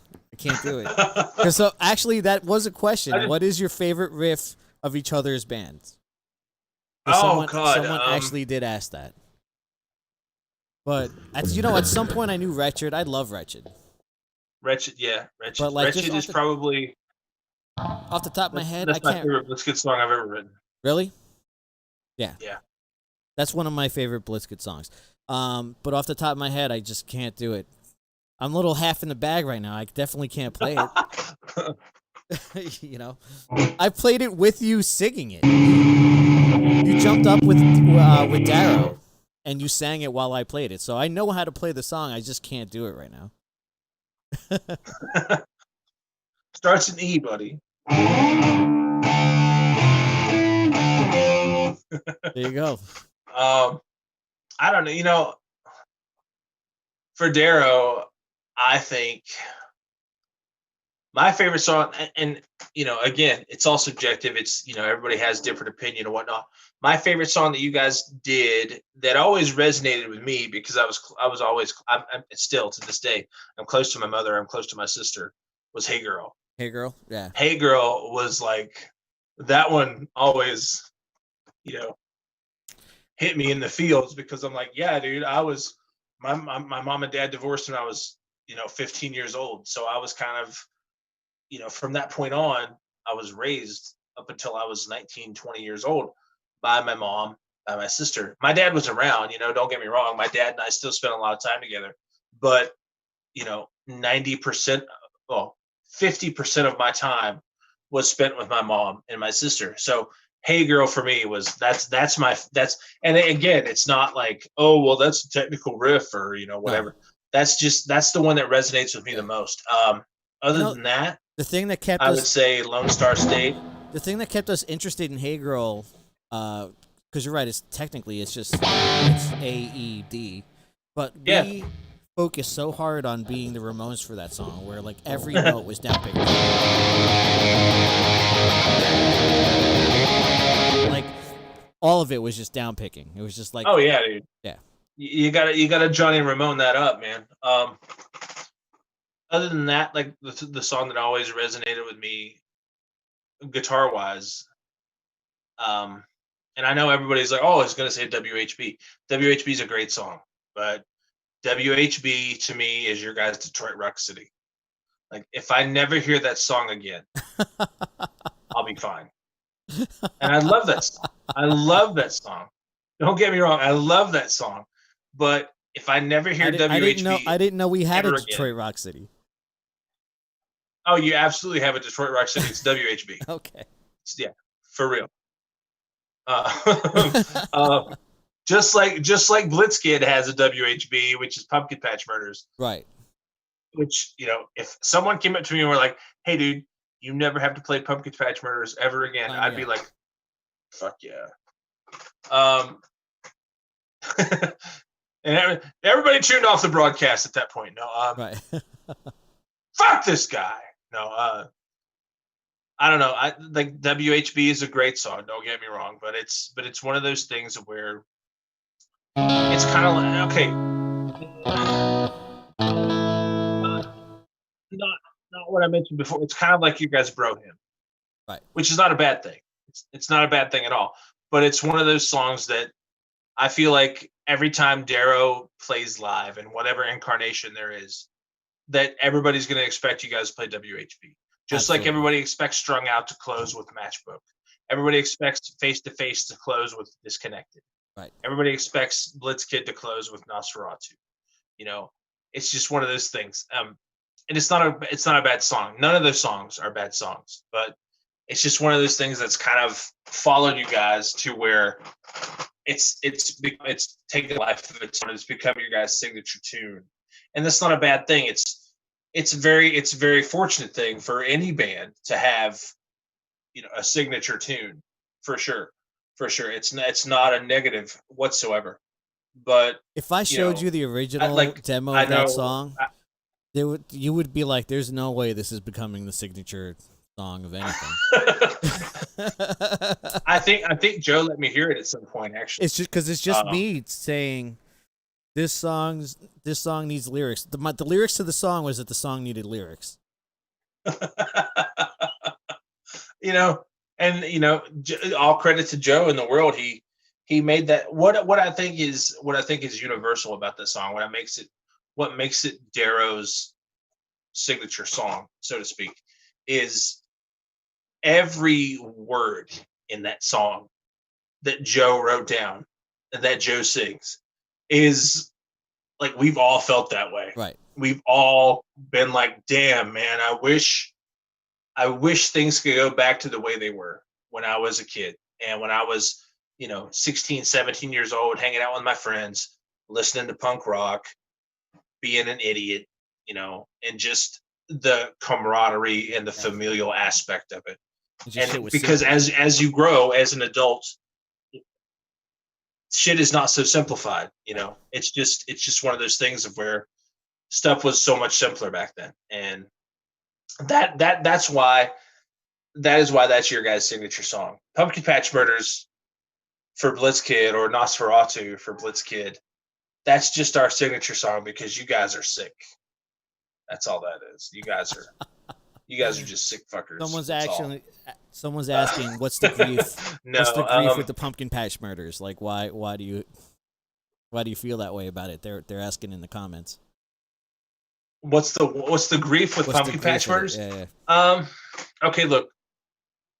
What's the grief? Okay, so imagine you're Blitzkid, and imagine you write Pumpkin Patch Murders in 1998, right after Revisited came out, and you're playing it from that point on, from 1998 until 2012, 2012, and then you reunite in 2019, and you go, well, the first song we have to play is Pumpkin Patch Murders. It's become kind of our Blitzkrieg bop, as it were. It's the song that people are synonymous with Blitzkid about. Again, and that's not a bad thing for our band, for our songs, for our albums. That is not a bad thing whatsoever. And listen, thank you guys. Really, thank you guys for making that song our signature tune, so to speak. But it's one of those things, like it's taken on a life of its own to this point now.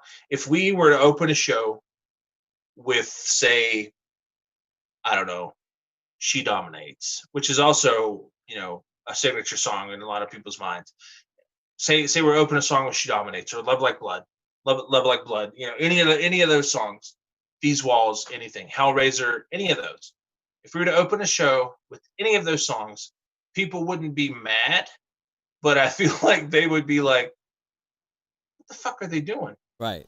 Where's Pumpkin Patch Murders? So it's just one of those things where right. It's just one of those things where it's become so ingrained with what this band is, Blitzkid, that if we didn't, I think people would be like, what's wrong? What's going on? Why are they not? Wait a minute. Why are they not opening with Pumpkin Patch Murders? Like say we closed with Love Like Blood instead of Nosferatu. People still be the same thing. They'd be like, wait, why are they not closing with Nosferatu? What is going on? I don't like this. So it's one of those things where, you're a band for so long and people expect certain things. Right. And it's cool to have that back and forth, again, though. You know what I mean? Like, it's cool to have that interaction with the crowd where absolutely it's like the pay. Consider it like wrestling. Yeah, there's a payoff. There's a reason absolutely. why a builds a certain way, and if it doesn't go to the payoff, people are disappointed. They want the payoff. They don't cheer when Stone Cold gets a pinfall with a roll up. Right. They pop when Stone Cold gets the pinfall with the stunner. You know what I mean? That's exactly right. That's exactly what you're talking about. For example, going back even further, the crowd doesn't pop when Ric Flair gets the 3 count on a Russian leg sweep. They pop when Ric Flair makes the guy tap. Yeah. As a result of the figure 4. It's just one of those things. But it's cool it's cool to have that, because there's not a lot of bands or anyone that has that identity. So that the fact that you guys have that identity with the crowd, with the audience, is pretty fucking cool, man. Absolutely. I never forget it when we were on tour with Strung Out and Face to Face. The first show we played with Strung Out Face to Face was in Asheville, North Carolina at the Orange Peel. And I remember coming up to Jason Cruz from the Strung Out Someone said guys. so. Nosferatu is the Blitzkid stunner. Yeah, exactly. Nosferatu is the Blitzkid stunner. Absolutely. I'll take it all day long. Right on. All day long. Nosferatu 316 says, I just whipped your ass. Damn. No, no, it's funny, going back, like I said, I came up to Jason Cruz from Strung Out at the Orange Peel in Asheville, North Carolina, and I said, listen, I said, can you guys please close with the song book tonight? And he was like, oh, we do that tonight. I didn't know, because I'd never seen Strung Out. That's the cool part about being in Blitzkid, guys. I'd never seen Strung Out until I played with them. So, but yeah, that was awesome because he's like, oh, we close with that every night, and I'm like, fuck yes, Right on. Because that's my favorite Strung Out song, and the fact that I was going to be watching it from side stage, being a band that was on tour with them, meant so much to me. And the fact that Ghouls and I were in the audience while Face to Face was playing Velocity, which we used to drive around to in Bluefield, Virginia here, and think, my God, how awesome would it be to open for them at some point, or just play with them at some point. And there we were, like full circle. We're just like watching them from the crowd as the opening band playing the song Velocity. And he just looks over at me. He's like, fucking full circle, dude. And I'm like, yeah, for real. Absolutely. I don't know. It's just there's going back to signature songs for bands and whatnot. Like, I can't imagine. I don't know how many more of them there'll ever be, but I can't imagine a Mr. Monster show starting without Over Your Dead Body. Over Your Dead Body, right?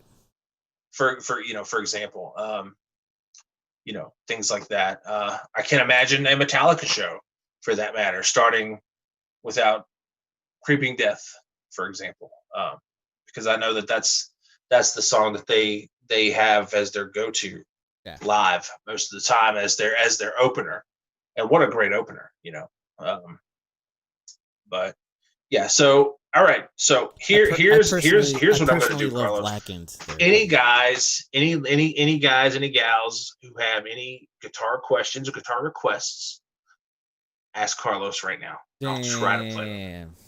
And while you're trying to do that, I'm gonna have a dead honest moment with TB here and yell at him for a little while, because so as a member of our scene and growing up together, I kind of felt a little cheated that you guys stopped where you stopped in Blitzkid. Like, here these guys are, like, we've all been hustling for a spot to be touring with Face to Face, with Strung Out, with fucking whoever the fuck. And here they are. They're gonna stop? Like, this is what we all aspire to be. So, like, I kind of took it as a personal disrespect to everyone around us too. It's not just about you guys. It was about us. Like I wanted anyone to fucking break out and fucking reach the brass ring, if you want to call it that, you know what I mean? Like, so the fact that you guys seemingly had reached some sort of brass ring, and then we're like, all right, nah, we don't want it. Like, I was just like, I was like, what the fuck is that? No, this is not how that's supposed to go. No, and it's not, and that's largely due to me. For full disclosure, that's my fault. I was very unhappy with, no disrespect to any of our fans, any of our peers, any of the bands that we toured with, any of the bands that hooked us up, or anything like that. I was very disillusioned with horror rock at that point, and I felt like there was something more that I could say, something more that I could do as a musician, and not that, look, there are tons of great musicians, you being one of them, that play, quote unquote horror rock, horror punk music. But at the time, 2011, 2012, when Blitzkid stopped. At the time, I just felt like I'd taken it personally for myself, no one else. For myself personally, I felt like I was done. I felt like I have taken this as far as I can go. You know, granted, in opportune time, absolutely. Because like you said, we had all this stuff happening for us, and then it's just like, nah, just kidding. Right. You know, um, I feel like if I was which, friendlier with you which, guys, I would have kicked you in the ass. Like, nah, dude. Like, I was friendly with you, but not, you know, not that yeah, guy. I wasn't that guy right, to kick you right. in the You ass and be you were like, you yo. were you weren't at the time, you weren't on the level with us as, say, like, somebody like Jason or Joe, Right. who let us know.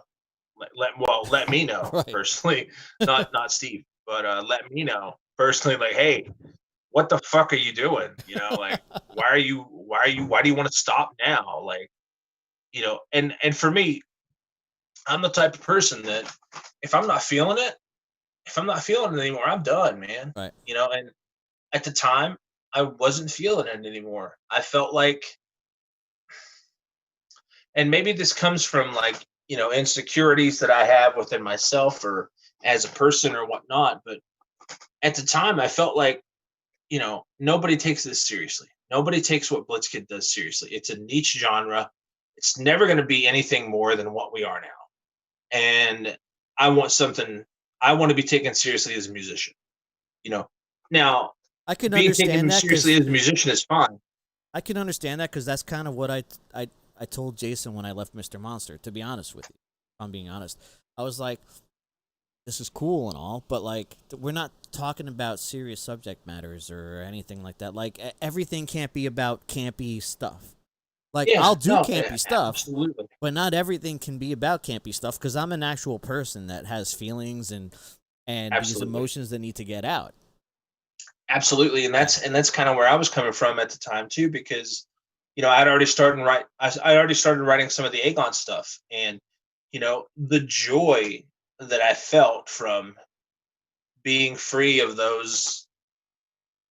the box, as it were, Could you of not do of both? horror rock, horror punk, whatever. The fact that I was writing actual lyrics, you know, Right. the fact that I was writing actual lyrics that weren't based on, you know, a fictional scenario or based on a somewhat like like a horror movie scenario or an actual horror movie scenario. That was a big plus for me because I felt like so much more free as a musician, as an artist. And you know, don't get me wrong. At the same time, like at that time, I was still in Blitzkid. I was still playing the shows. I was still going out, and I was still making people happy, and people were enjoying what we're doing and everything like that. But that's great. But that only lasts until the last note rings. Right. then After that, you're you're alone. like, Yeah. fuck. you know, Yeah. that was awesome, but that was awesome for that time. Like, I want something that's going to make me feel awesome all the time. Did you not Not that, feel? no, Did you? and guys, listen. Yeah. Did you not feel that you could do both? That's the thing. Well, that's kind of where I'm at now. Is like I feel like I could do both. At the time, 2011, 2012. At the time, I You were was just just beat like, up. I don't want to do both. Yeah. I was like, at the time, I was just like, I don't want to do both. I want to do, some music that I find challenging. I want to start over. Admittedly, stupid idea, but because I had to start from scratch basically with Right. with the Gathering of None. Um, but I, my heart wasn't in it anymore, man. And you know, Ghouls recognized that. People involved with the band recognized that, and they said, "Well, maybe it's time that you guys, part ways. And if it's meant to be, then at some point down the road, you'll get back together." And enough time has passed now where I don't feel, and this is gonna sound wrong or harsh by anyone's standards. I don't feel that my time in Blitzkid now was meaningless. I understand that it meant something. Right. It meant something to me. It meant something to everybody that went through it at the time, and it meant something to everybody that came to see us at the shows, came to buy the CDs, the 7 inches, whatever. It meant something at the time, and now it means something to me as well. You know, um, you know, it just you kind of have to separate yourself from things from time to time in order to understand their importance in your life. Yeah. And Blitzkid is one of those things for me now. Like I never begrudged it, or anything like that. But I didn't. There was a time I absolutely did not like it, and it wasn't a thing of where I was anti horror rock or anything like that. I still love that. I will always love that. It's part of who I am. But it was just a thing of where I I wanted to do something so different and so outside of the box of Blitzkid that people would be like, "Wow, TB's an actual musician." Now, mind you, Carlos, nobody was saying to me Are you saying I'm during not a musician? Blitzkid, TB's not an actual musician. Are you saying I'm not an actual That's my own musician? head.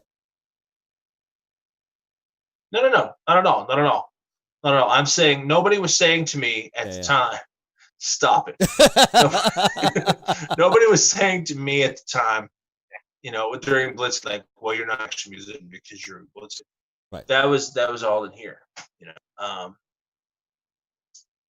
So then, cut to after doing, a gathering of none for a few years, and I see, not only the people that loved us from the get go, but their kids or their nephews or their nieces or whatever getting into Blitzkid now, and I'm like, wow, okay, so maybe I was I was a musician all along. I just was looking at it in the wrong way Right. because you've got generations of people now who are into what you're doing, you know, and as opposed to people at the time, you know. Yeah. It's like I said, a hindsight is a very big indicator of where you've come, where you're going, where you've been. And Yep. when I see like, Thorian, for example, shout out to Thorian, uh, from Oklahoma. When I see Thorian, at Trioxin tribute last year, all 5, 6 years old of him, whatever he is, rocking out to Blitzkid, to Darrow Chemical Company. I'm like, okay, we did something right. You know, that for me is that's a big indicator that Yeah, man. we did something that is going to resonate with people. Um, When we're yeah, younger, we're because that was I cool. That was cool. yeah. I love that kid too, by the way. Thorian, if you're watching, you're awesome. When we're younger, we're kind of chasing a different ideal within ourselves, right? Like it's Yes. not just the music that we're writing, but like, all right, I'm more than this personally as a technical musician. I want to chase that Yeah, too. You know what I mean? Like, so I think some absolutely. people have a hard That's time. exactly where I was at. Some people have a hard time that are not musicians. They don't understand Right. why you would want to chase that, but like there's just more there, right? There you have Yep. more of this potential in your head. Great. Exactly. And what I learned as I got older, especially touring with Michael, is that I'm up there. I could be playing in a lot more technical bands. Right. However, those songs mean something to people. Yeah. And until I, Absolutely. until we really got out there and played all over the place, like I didn't understand exactly how much it meant. You know what I mean? So Right. it's Right. not just about the technical aspects of it. It's about just reaching out to people and touching their heart or whatever is going on in their fucking minds. And Blitzkid has certainly fucking done that hard, man, hard. Like you got people crying at your fucking shows, like it's crazy, bro. Like you know what I mean? So like you definitely mean a lot to a fan, Yeah. like a very large fan base. No, for real, for real. Yeah, that's and And you that's and and you that's guys have something that I probably reached out more, than than any one of us. You guys have reached like a little higher plateau than the rest of the guys that we grew up with and everything like that. So And yeah, it's mind blowing to me because we never counted on that. We never expected that. We never shot for that or anything like that. But I don't know, man. I think a big part of it is that when people meet myself in Goolsby, depending on because there have been days where I've been not so nice to people, and that happens. So that's the thing, guys. That happens. If you've ever met me and I've not been great to you, if I've not been nice to you, it's only because I had shit going on that day, here and here, and that's all. It wasn't a reflection on you. It's just because I had stuff going on personally that allowed me not to be as nice or as personable as I would have liked. Um, I don't know. It's one of those things where when I have people from Germany, Austria, Russia, Sao Paulo, you know, talk to me online and say, listen, I love this Blitzkid song because of your vocals and because of, the lyrics, and it helped me through, the death of my grandmother, or it helped me in some cases, which, you know, right, some cases people have said it helped me not kill myself. right, Like, what? Like, how? right. Like this song that I wrote in my spare bedroom of my It's house crazy to when I was take living in. at my mom's place. You hear that stuff and Like, you're like, the helped you not kill magnitude of it yourself. is pretty. It's pretty heavy, man. Like the magnitude of it is like holy. Like Yeah, yeah, I absolutely. don't know what to say, And but I've heard that, and I've heard yeah, that with the Gathering of Nuts songs too. Like, I've had several people. I've had several people tell me like, hey, I don't know if you know this or not. I don't know if I've ever told you or not, but Just Be Still helped me through the death of my grandfather, or the death of my father, or helped me not in my life, things like that. It helped me put things into perspectives where I realized that I should keep going. And I'm just like, what, like, right. I'm just a dude from Southwest Virginia who lives in a 4-room apartment, who was fortunate enough to write songs that have connected with people. And like, I don't care, like, if you personally, or if Jimmy Iovine from fucking whatever record label he deals with, if he came to my house tomorrow and handed me $1 million, or a few $1 million, and said, listen, this is for a Gathering of None, or this is for a Blitzkid, or whatever, it would not mean, and I mean this from the bottom of my heart. I know it sounds like bullshit, but it is not. Like, money is temporary, guys. Money goes. Money is spent and it's gone. But for you know, like, if that were to happen, if Jimmy Iovine came to my house and said, listen, here's $7 million for a Gathering of None's newest album for this song, because it's touched so many people. Awesome. But it would mean more to me if Jimmy Iovine came to my door and said, listen, here's $7 million for this A Gathering of None song, because it helped person X in Germany with the death of their grandfather, Right. or it helped person X in Salt Lake City with not killing themselves. That's worth way more to me. Yeah. Worth way more to me. And because, am I going to be able to buy some cool stuff and be able to live and be able to exist off of the money? Yes. But at the same time, like, that money's going to go away at some point. That feeling that you give those people, that's around forever. Well, That's around forever. I hope you know that I am going to clip that. What is it? I'm going to clip that and fucking. There's just going to be a clip of you saying, you're not about the money, basically. Good, because I hope people will really pay attention to that, because We got Richard saying, because I've Blitzkid. been I've been trying to shill myself out Right. right now during So we got Richard Dicko North. COVID-19. He's saying Blitzkid Blitzkid always had the voice and the melodies that people could enjoy more than just a campy horror punk sound. TB, your lyrics are deep, and your voice can carry any tune, be it Blitzkid or Gathering of None. So there you go. Mad props to you, sir. Thank you, Richard. You know, in Blitzkid or Gathering of None, I just write what I feel. You know, and it's testament to a song like Wretched, you know, or Love Like Blood being, you know, two of the biggest songs that Blitzkid has done, or a song like Just Be Still or Right There With You being two of the biggest songs that A Gathering of None has done, because they're just real, you know, and they're just based on personal feeling, personal experiences, personal catharsis, if you will.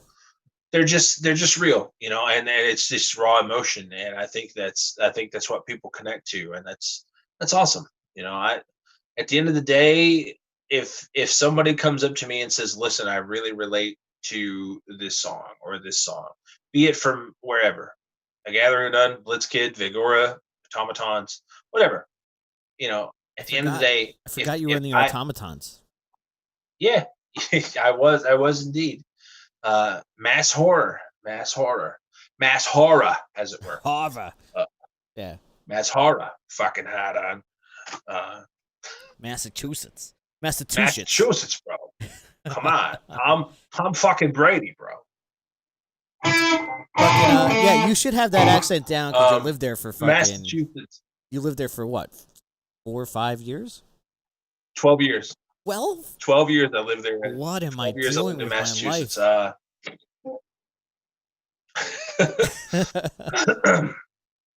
The funniest part, and you know, I'll share this with you guys. The funniest part for me was when I first moved to Massachusetts in 2010. I was there. I was there in New England until, you know, April of 2019. So I was there for 9 years. I was there off and on for 12 years, but I was there as a resident for 9 years. With Massachusetts, what's funny is, you know, if you don't drop R's on certain words, they don't know what you're saying. And I found this out firsthand, like the first week and a half I was there. My then girlfriend, later on wife, now soon to be ex-wife, we're at a shopping center. We're at a grocery store. Can you explain to me what a dropped R like is? 6 miles from where we live. What's that? Can you explain to me what a dropped R is? Like, dropped R? Okay, so a dropped R is, say you're saying to me as a New Jerseyan, is that right? New Jerseyan, right. New Jerseyite. That's probably fine. As a New Jerseyan, you come to me and say, "Hey, I spoke to your father the other day." Okay, so that's how you would say it. Now, someone in Massachusetts would say, "Hey, bro, I spoke to your father the other day." Got it. You know, he's a fucking hard on. You know, that's a dropped R. Got it. It's an H. It's an H. You know, it's not an R. It's an H. It's a father. Father. Fucking hard on. Having yet. You know, that's all it is. Beautiful. It's an H instead of an R. So that's the dropped R. But so yeah, cut to. I'd been there. I was living there for about a week and a half. My girlfriend at the time, soon to be wife, now soon to be ex-wife. Her father gave us a charcoal grill, right? So we're at Market Basket, or as the locals say up there, Market Basket. We're at a Market Basket. And it's a New England chain grocery store. Yeah, it's like a New England ShopRite or Price Right or whatever you guys have in Jersey, whatever, you know. So we're in Market Basket, and she's like, let's grill some burgers, you know, now that we have that charcoal grill that Dad gave us. I'm like, all right, cool. So she's like, yeah, see if you can go find some charcoal. I'm like, all right. And I didn't know what aisle it was in. first time in this grocery store, Market Basket. So I go up to this guy stocking shelves, and I say, "Excuse me, sir, can you tell me what aisle charcoal is in?" And he goes, "I'm sorry, what?" I said, "Oh, can you tell me what aisle the charcoal is in? You know, like for a grill, like a charcoal grill." And he's still stocking shelves, not really, he's kind of paying attention to me. He's kind of like side eyeing me while he's stocking. And he goes, "I'm sorry, man. One more time." So I'm like, "All right, let me see if this works." Loki, I said, "Excuse me, sir. Can you tell me what aisle the charcoal is in?" And he goes, "Oh, yeah, aisle 7. Damn. So you drop the R, they get you right away. Right away. I don't right think, away. yeah, I would need years and years of practice to fucking do that shit, man. I don't think I could just nail that right off the top of my head. Oh yeah, dude. It's not a skill that I acquired, right away. It had to happen, over the Right. course of a couple of years. And it's funny now too, because now that I live back down in Virginia, Southwest Virginia part of the country, if I'm excited, if I'm angry, or if I'm animated about something, I combine the two accents now. Like I'll be like Southwest Virginia redneck versus like Southeast Massachusetts, like in the same sentence. Yeah. So it's usually like, "Oh man, they did that fucking shit yesterday." I'll combine them. I literally will. Like my girlfriend all the time. She's like, yeah, my girlfriend all the time. She's like, "Wow, you totally went West Virginia meets Massachusetts right there." So I don't know. Oh goddamn, son. Fucking shit. That sounds round, pound hound. Round pound. God damn. Oh. Crazy. So all right, it's been real, man. We've been talking for 2 hours 23 minutes, brother. Oh my god. Yeah. See what happens when I drink? Me Shit. too. Yeah. 2 hours 23 minutes. There's actually have we beat Sean D's time? That's all I want to know. No, he's actually been the fucking. I had no idea I could talk this much to anyone. When I'm home and I talk to anyone on the phone, like, it's real quick. It's like, hey man, what do you want? All right, you need this happen? Cool. All right, I'll talk to you fucking later. I get it. All of a sudden, I'm on here. I'm on a podcast with you guys. I'm talking like, dude, every show's been at least an hour and 45 minutes. Absolutely. Dude, I know what you mean, because I've done interviews, upon interview where, like with John Marshall from like Bod's Mayhem Hour or whatnot, where I'm like, okay, we'll probably like 30 minutes max. And then like hour and a half into the interview, he's like, "All right, guys, well, I'm gonna wrap it up." Right. I'm like, shit. I'm like, wow, we've talked a long time. I can run my mouth with the best of them, dude. This is why I should have been a wrestler. This is why I should have been mouth of the South. Like like a heel manager or something. Yeah, right. Mouth of the South, baby. No, I don't know. Like, then maybe that's what I could do. Maybe I could put on my Patreon or however you guys say it. I don't know. I could put that as a perk on my Patreon, that I'll cut a promo on you. That's a great idea. That is a great idea. I think I'm going to do it. If you guys want me to cut a promo, we might actually have to do examples. Like you're going to have to cut a promo on me, and I'll have to cut a promo on you, like as if we were going to fight. Well, okay, so in that regard, like, what's the setup for our promos on each other? Like, how long have we been feuding? How long? I don't know, but I think I would definitely. How long ago did you pin me with outside interference in the Omni in Atlanta in 1987? I don't know, but I'll tell you this. I think I'm definitely the heel. Okay? You're definitely the heel. Yeah, I'm definitely the heel. And you're gonna give me the fucking white meat baby face role? Okay, fine. I'll give you the job of talking about eating your vitamins and oh god, drinking your Gatorade. But yeah, I'll be the fucking I'll be the guy that's actually never fought you. But I've Okay. always wanted to fight you, and I've always looked at you with such disdain because you're such Are a we fucking... doing this now? No. Oh. I'm just setting up the scene for you to write a mean promo. Maybe we're both heels. Who knows? All right, we'll say this: we're both heel tweeners. Versus heel never goes well. We're both face versus face. If we're is both the way to tweeners, The Rock and Austin, we're both tweeners. That feud was great. go. So we're Brian Pillman and Steve Austin, basically. Got you. Yeah. Okay. All right. I'll have to think on that. I'll have to let that marinate for a little bit. See what kind of someone said we're gonna need creative. Come up with. Someone said we're gonna need to give creative a minute or two for this. Oh yeah, especially with WWE because their creative sucks now. Damn. If it's AEW, then as long as Orange Cassidy's not involved, I'll be fine. Oh, you're not an Orange Cassidy fan, are you? Fuck that. Okay. I personally thought his feud with Chris Jericho was amazing. Okay. I guess we're gonna get nerdy here with the wrestling, guys. Jeez, buddy. Listen, okay, so my thing with Orange Cassidy is this. And people can say, "Oh, he's Cornette." Did you not like the Jericho feud? That's fine, whatever. Did you not like the Jericho feud?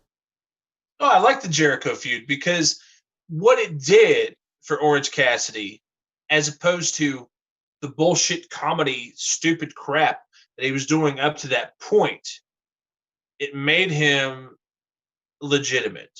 It didn't expand on the comedy thing. It didn't keep him as a, "Oh, well, I'm a comedy character. Ha ha ha. Right. Look, I put my hands in my pockets," or anything like that. It didn't expand upon that. It gave him an extra dimension. So, while still not being an Orange Cassidy fan, before you go on, let me that. Stop you here. Are you like a Jim Cornette disciple where you hate the flippy shits and the fucking, because I know he's a fucking southern redneck where he hates all the flippy shits and he talks shit about small guys. He doesn't like small guys in wrestling. Are you that guy? No. I'm not. Listen, I love Jim Cornette. I love most of his opinions about modern wrestling. Right. However, I'm not one of these people who, says, "Oh, well, there shouldn't be any aerials, there shouldn't be any flips, or there shouldn't be any, acrobatics in wrestling now." That there should be because, dating back to when I got into wrestling, there was all that stuff. There was the Great Muta. There was the Road Warriors with the Doomsday Device coming up the top rope, flipping the dude over their shoulders. There was all that stuff. There was flippy stuff. There was acrobatic stuff. In the Monday Night Wars, they had the cruiserweights doing the fact that it's a little more prominent now. Yeah. There were people crazy stuff back in the 80s and early 90s. The fact that it's, I think with Jim Cornette, I think his problem is that it's become something that's been put to the forefront. Yeah. Versus something that was a caveat. Yeah. To the wrestling business, as it were. Yeah. It makes it kind of not as legitimate, in I guess Jim Cornette's mind, or the old school wrestling fans' mind. Whereas you have the Young Bucks, no selling, somebody doing a 450 off the top on them, and then they just hit them with a super kick or whatever. And that's not just AEW. That's a lot of wrestling now. That's all of indie wrestling. That's now. WWE. That's AEW. That's PWG. That's Ring of Honor. That's anybody. Yeah. But hold on, before you go on, wrestling Jim Cornette needs to realize, and people like Jim Cornette need to realize that wrestling has always been this way. Yeah. Always.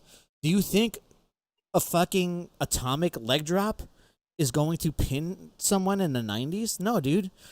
That may have worked in the early 80s, but that did not work in the 90s, okay? And it's gone to the extreme and levels ever since then. So things that finished people in the 90s don't finish people now. Like, that's just the way it goes. it has to evolve. Like, and I understand that, you know, as a wrestling fan, it has to evolve from, like, say, for example, 1992. If HBK hits a super kick on Big Van Vader, match is over. Right. In 1999, if HBK hits a super kick on, you know, Scott Hall, then the match ain't over. Yeah. In He'll have to do 2009, if he'll have to do HBK, one more super kick, and then the match is over. yeah, But yeah, now, super kicks yeah, you know, galore. in 2009 versus 2019, after HBK has hit 3 super kicks and the diving elbow off the top, then he's able to hit, you know, he's able to get the 3 count on Kenny Omega or CM Punk or Right. John Cena or whoever it is. You know, that's one of the things that I wish would change, is that finishers would mean something Right. still. Like, you know, and to his credit, you know, Brock Lesnar is a friggin' animal. And like, I get it. He's believable, and he like just goes in and he runs roughshod over people, suplex city, the whole nine. But dude, if it takes you 3 F5s to beat someone, that doesn't make you credible to me. Right. Like, if it takes one and you're done, then okay. But, you know, for example, Roman Reigns, if it takes 3 of them or 4 of them before you finally get the pinfall, then Brock Lesnar to me is not perceived as someone who is a credible threat. If it's one F5 and Brock and, you know, and Roman doesn't get up and is like laying in the ring for 5 minutes afterward, okay, great. Brock Lesnar is a credible threat. If it's a, you know, and the biggest problem for me with WWE programming, especially pertaining to Roman Reigns, is, you know, the guy will take every opponent's finishers all the time, like sometimes multiple times in the match, kick out at 2. Right. But he hits one of his spears and it's over. It's over. It's shit like that drives you crazy. You know, you would think that in the days of UFC and trying to, I know it's not a real sport, but like, Right. you need some realism, right? And I would always argue with wrestling fans about, do you remember when Brock Lesnar just came in and just demolished Cena in like 30 seconds? Oh yeah, yeah, Like, absolutely. Like WrestleMania 2011, people 2012, whatever were it was, really upset. just killed him in like less than a minute. People were really upset about how there was no comeback from Cena, but like in real life, in a real UFC fight, these fights don't last long, dude. Like, Right. they have a right. 5-round limit, but some of them end in the first round. Why Yeah, is dude. that? Because And like, once if you're looking at it from a realistic standpoint, yeah. But with a monster like Brock Lesnar, I think you need to, like, hey man, like, if that guy hits you once, you're probably not getting back up. that's it, man. And like, if Brock Lesnar, you know, gives you a good solid left hook, works punch or not, like if you feel it, then you're going down, Right. you know, and you're not going to get back up. You're not going to kick out, you know. And I don't know. It's one of those just one of those things, man, where there's a lack and there's a lack of realism, and there's also a lack of you know, suspension of disbelief as well. Yeah, You know, I think there's always it's a two-pronged problem where people expect certain things, and then they get, you know, something that's kind of along the lines of that certain thing, and then they go, well, wait a minute, you know.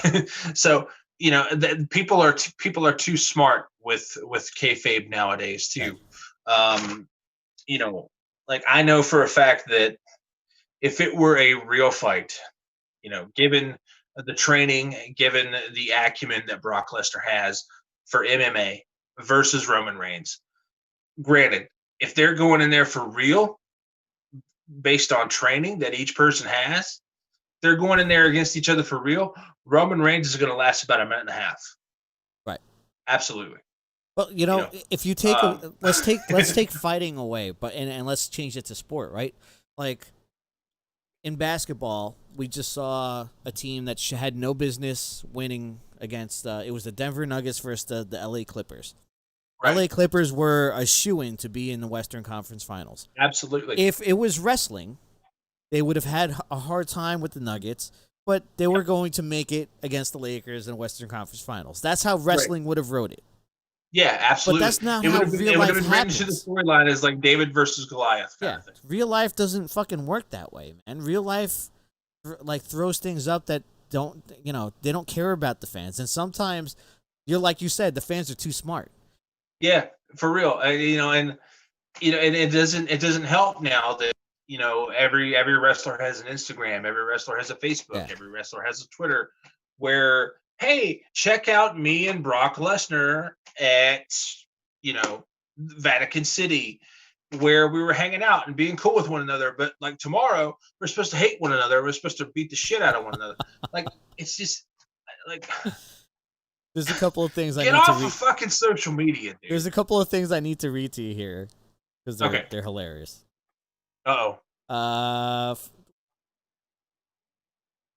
Someone wrote that we're going to go on for another 2.5 hours now that we started talking about wrestling. That's probably true. And Clayton said, if we were wrestlers, what would each of us pick as a finisher? So what would you pick as a finisher? Oh, man. As far as I'm going to go not necessarily modern, but kind of middle of the road modern. If I had a finisher, it would be one of two things. It would be the Canadian Destroyer. Damn, yeah.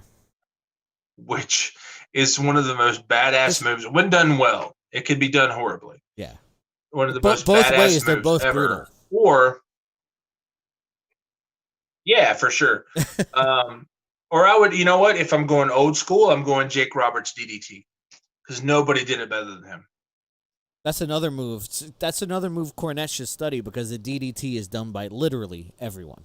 Everyone. No one's finished by a DDT anymore. DDT. And that's exactly what Cornette hates. But that's the way it goes, man. Yeah, man. It's it's funny. It's funny we keep talking about Jim Cornette. Like when Jake Roberts first, joined WWE, and granted he had been wrestling in Georgia Championship Wrestling, whatever, years before he went to WWE. Right. But when he would hit that DDT, dude, like dudes would straight up like go vertical when he would hit the DDT, then they would fall over. And that was so awesome to me at the time because they sold it so well.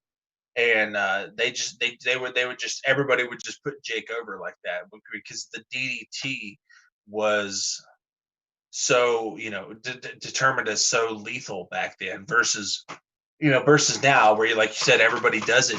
86, 87, like that was a finisher. Yeah. Now it's like prelude to a finisher, and that's what I miss about old school wrestling is like moves like the DDT or moves like the figure four or moves like the Russian leg sweep or, my favorite finisher of all time, two guys, Stan the Man Hansen and Nikita Koloff, freaking lariat, dude.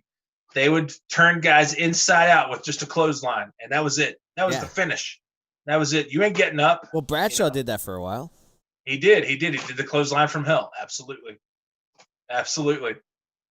Could you imagine people finishing someone with Arn Anderson's move, like the spine buster? Yeah, like everyone does a spine buster.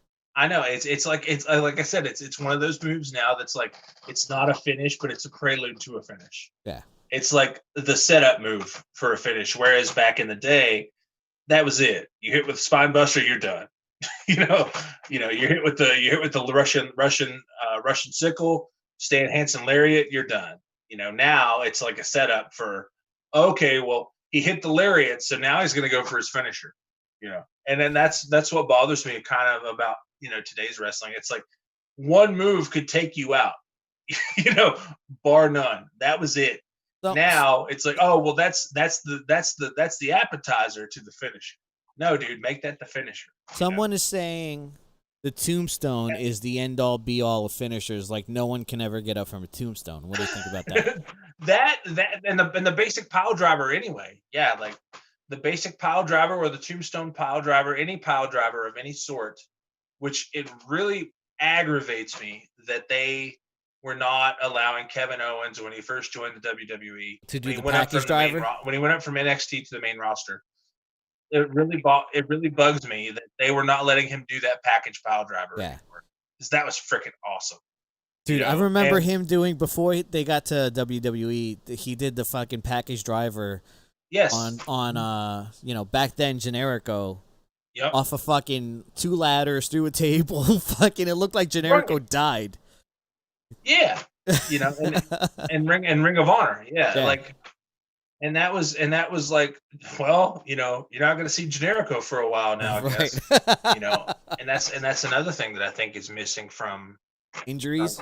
from WWE, AEW. Like these guys take these kind of moves week in, week out. And they're now. back on Wednesday. And Yeah. then like the next week they're like, "Hey, how's it going?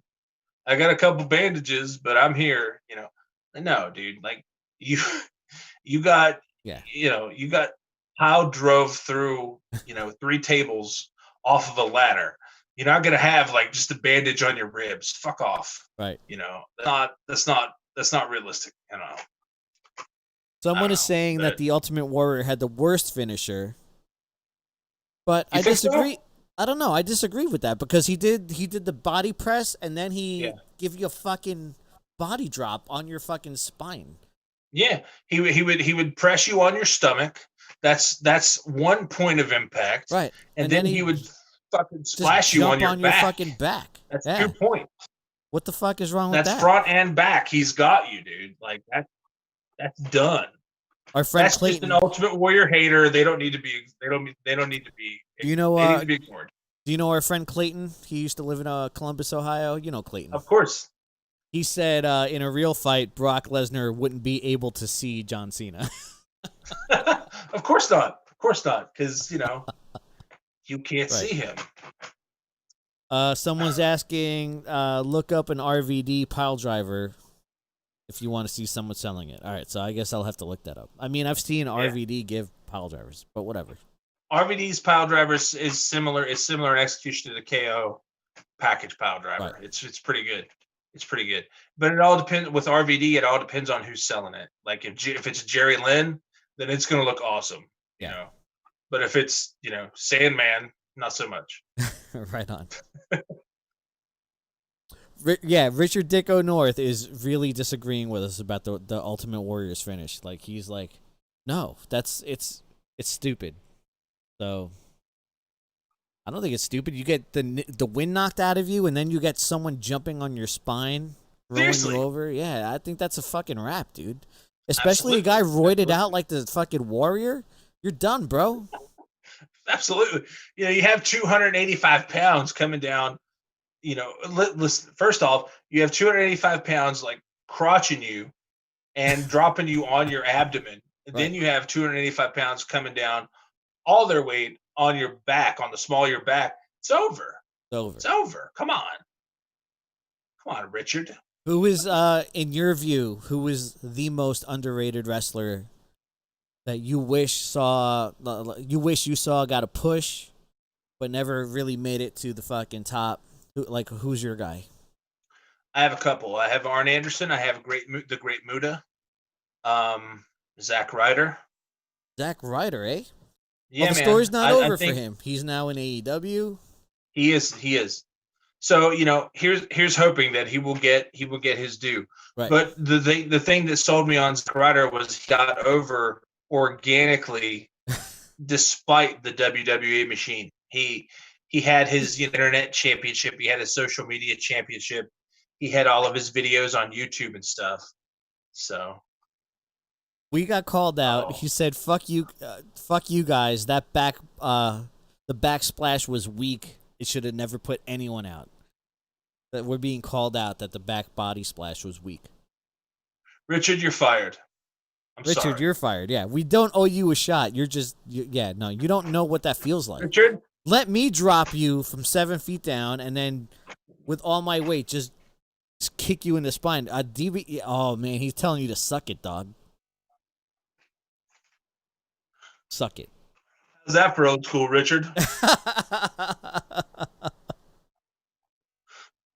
Damn. All right, so All right. is that it? Is that all you got? You got those 3. That's hang on. All right, so I said Arn Anderson, Great Muta, Zack Ryder. Had he not gotten injured due to his auto accident, Magnum TA. Okay. Magnum TA would have been a huge freaking babyface star. Absolutely. Magnum TA would have probably been like Ric Flair level had he not gotten into an auto accident and gotten himself paralyzed. Right. Absolutely.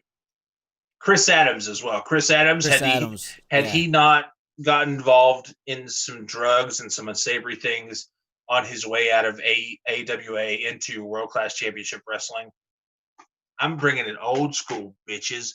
You don't know what I'm talking about right now. You guys are like, what's World Class Championship Wrestling? Look it up, fuckers. All right.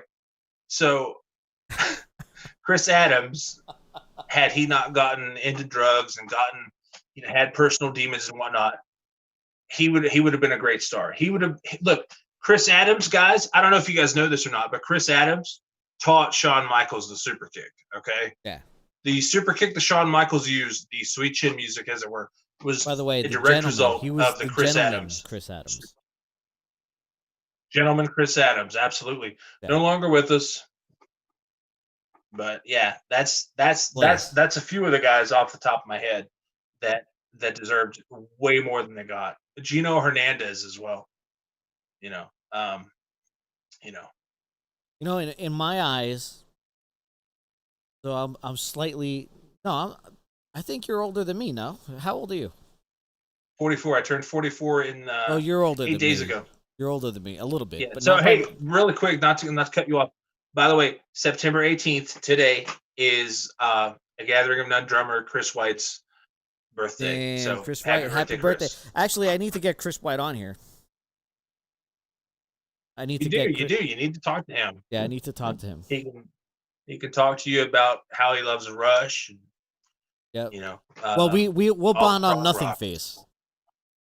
Yeah, dude. You guys will nerd out on Nothing Face. Yeah. Absolutely. He is a huge fan of that band. So yeah, happy birthday, Chris. Or Striff, as I say. I know Mr. Wonderful made it to main events, but he was never a megastar. Like, he was never pushed as a top guy. Like, he was just been. Absolutely. He was just a guy that fought the top guy and then lost. Yeah. Fucking he was Paul the top guy foil. Yeah, Paul Orndorff was a guy that should have been pushed, as the guy for a little while, but Hulk Hogan was there. You know how that goes. The other guy that was vastly underused always was fucking Roddy Piper, dude. Oh my God. The fact that Roddy Piper never held the WWE Championship is like mind-blowing to me. Why would a heel like that never fucking win it and make it hard? He was the best heel ever. I can't imagine a better heel than him. Absolutely. Dude, to this day, nobody has gotten heat like Roddy Piper has. Maybe the Midnight Express in Mid-South and like Georgia Championship, but not on a big era, not on the big screen like fucking Piper, dude. But dude, like Piper had people like trying to stab him and like flattening his tires and stuff like that. So, and granted, so did the Midnight Express, so did Tommy Rich, Adrian Adonis, stuff like that. But as far as like having it happen consistently and people legitimately trying to constantly hurt this person, even though it was completely not real, Roddy Piper, absolutely, man. Like, he should have definitely had a run with the title as a top guy. Oh God, he, even if it was just like a transitional champion, even if it was just like 2-3 months and then he drops it, like he absolutely should have had a title run. Absolutely, man. Like that dude split coconuts on Jimmy Snuka's head. Like, you know what I mean? Like, he's just fucking, he's crazy. He's just badass. you know, it's mind blowing to me, like how over he was as a heel. And for those of you who don't know, over means, popular. If you're in wrestling vernacular, if you're over, whether you're a good guy, bad guy, it means they're gonna boo you, they're gonna cheer you. That means you're over. That means you've made the people react. And Roddy Piper, God Almighty, made the people react for sure. Remember in WrestleMania when he painted himself like half black as for the match against Bad News Brown. Like, how much heat was this guy trying to draw? Super heat. It's crazy, crazy.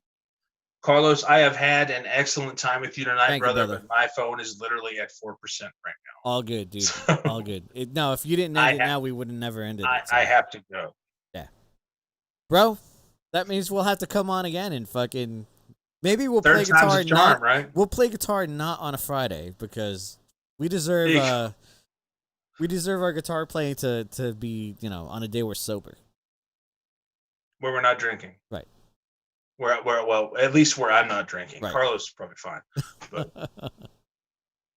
all right, guys. I still like at some point Dave Mustaine's gonna see this video and be like, what the hell is he doing on Taking Their Prisoners? What is he doing right there? That's not how it goes at all. Dave Mustaine is never going to see this. You're probably right. Right. I'm just saying, in the case that he does, Dave, again, I apologize. Guys, I want to thank you for listening to me run my drunken mouth for over a couple hours now. I want to thank you, Carlos, for having me on again. We almost beat Wolfer. Yeah, we were so close. We were so close, but we didn't beat Wolfer. Fine. Probably fine. Next time. Guys, I appreciate you. It is my goal to beat. Go visit. I dropped the links on the comments for Gathering and None merch store. Fucking. Oh, thank you. Yeah. Let's fucking. I'll see you on Monday with Joe, and I'll have TB back again. We'll do a better show. Good night. We'll be back. Thank you, guys. Peace.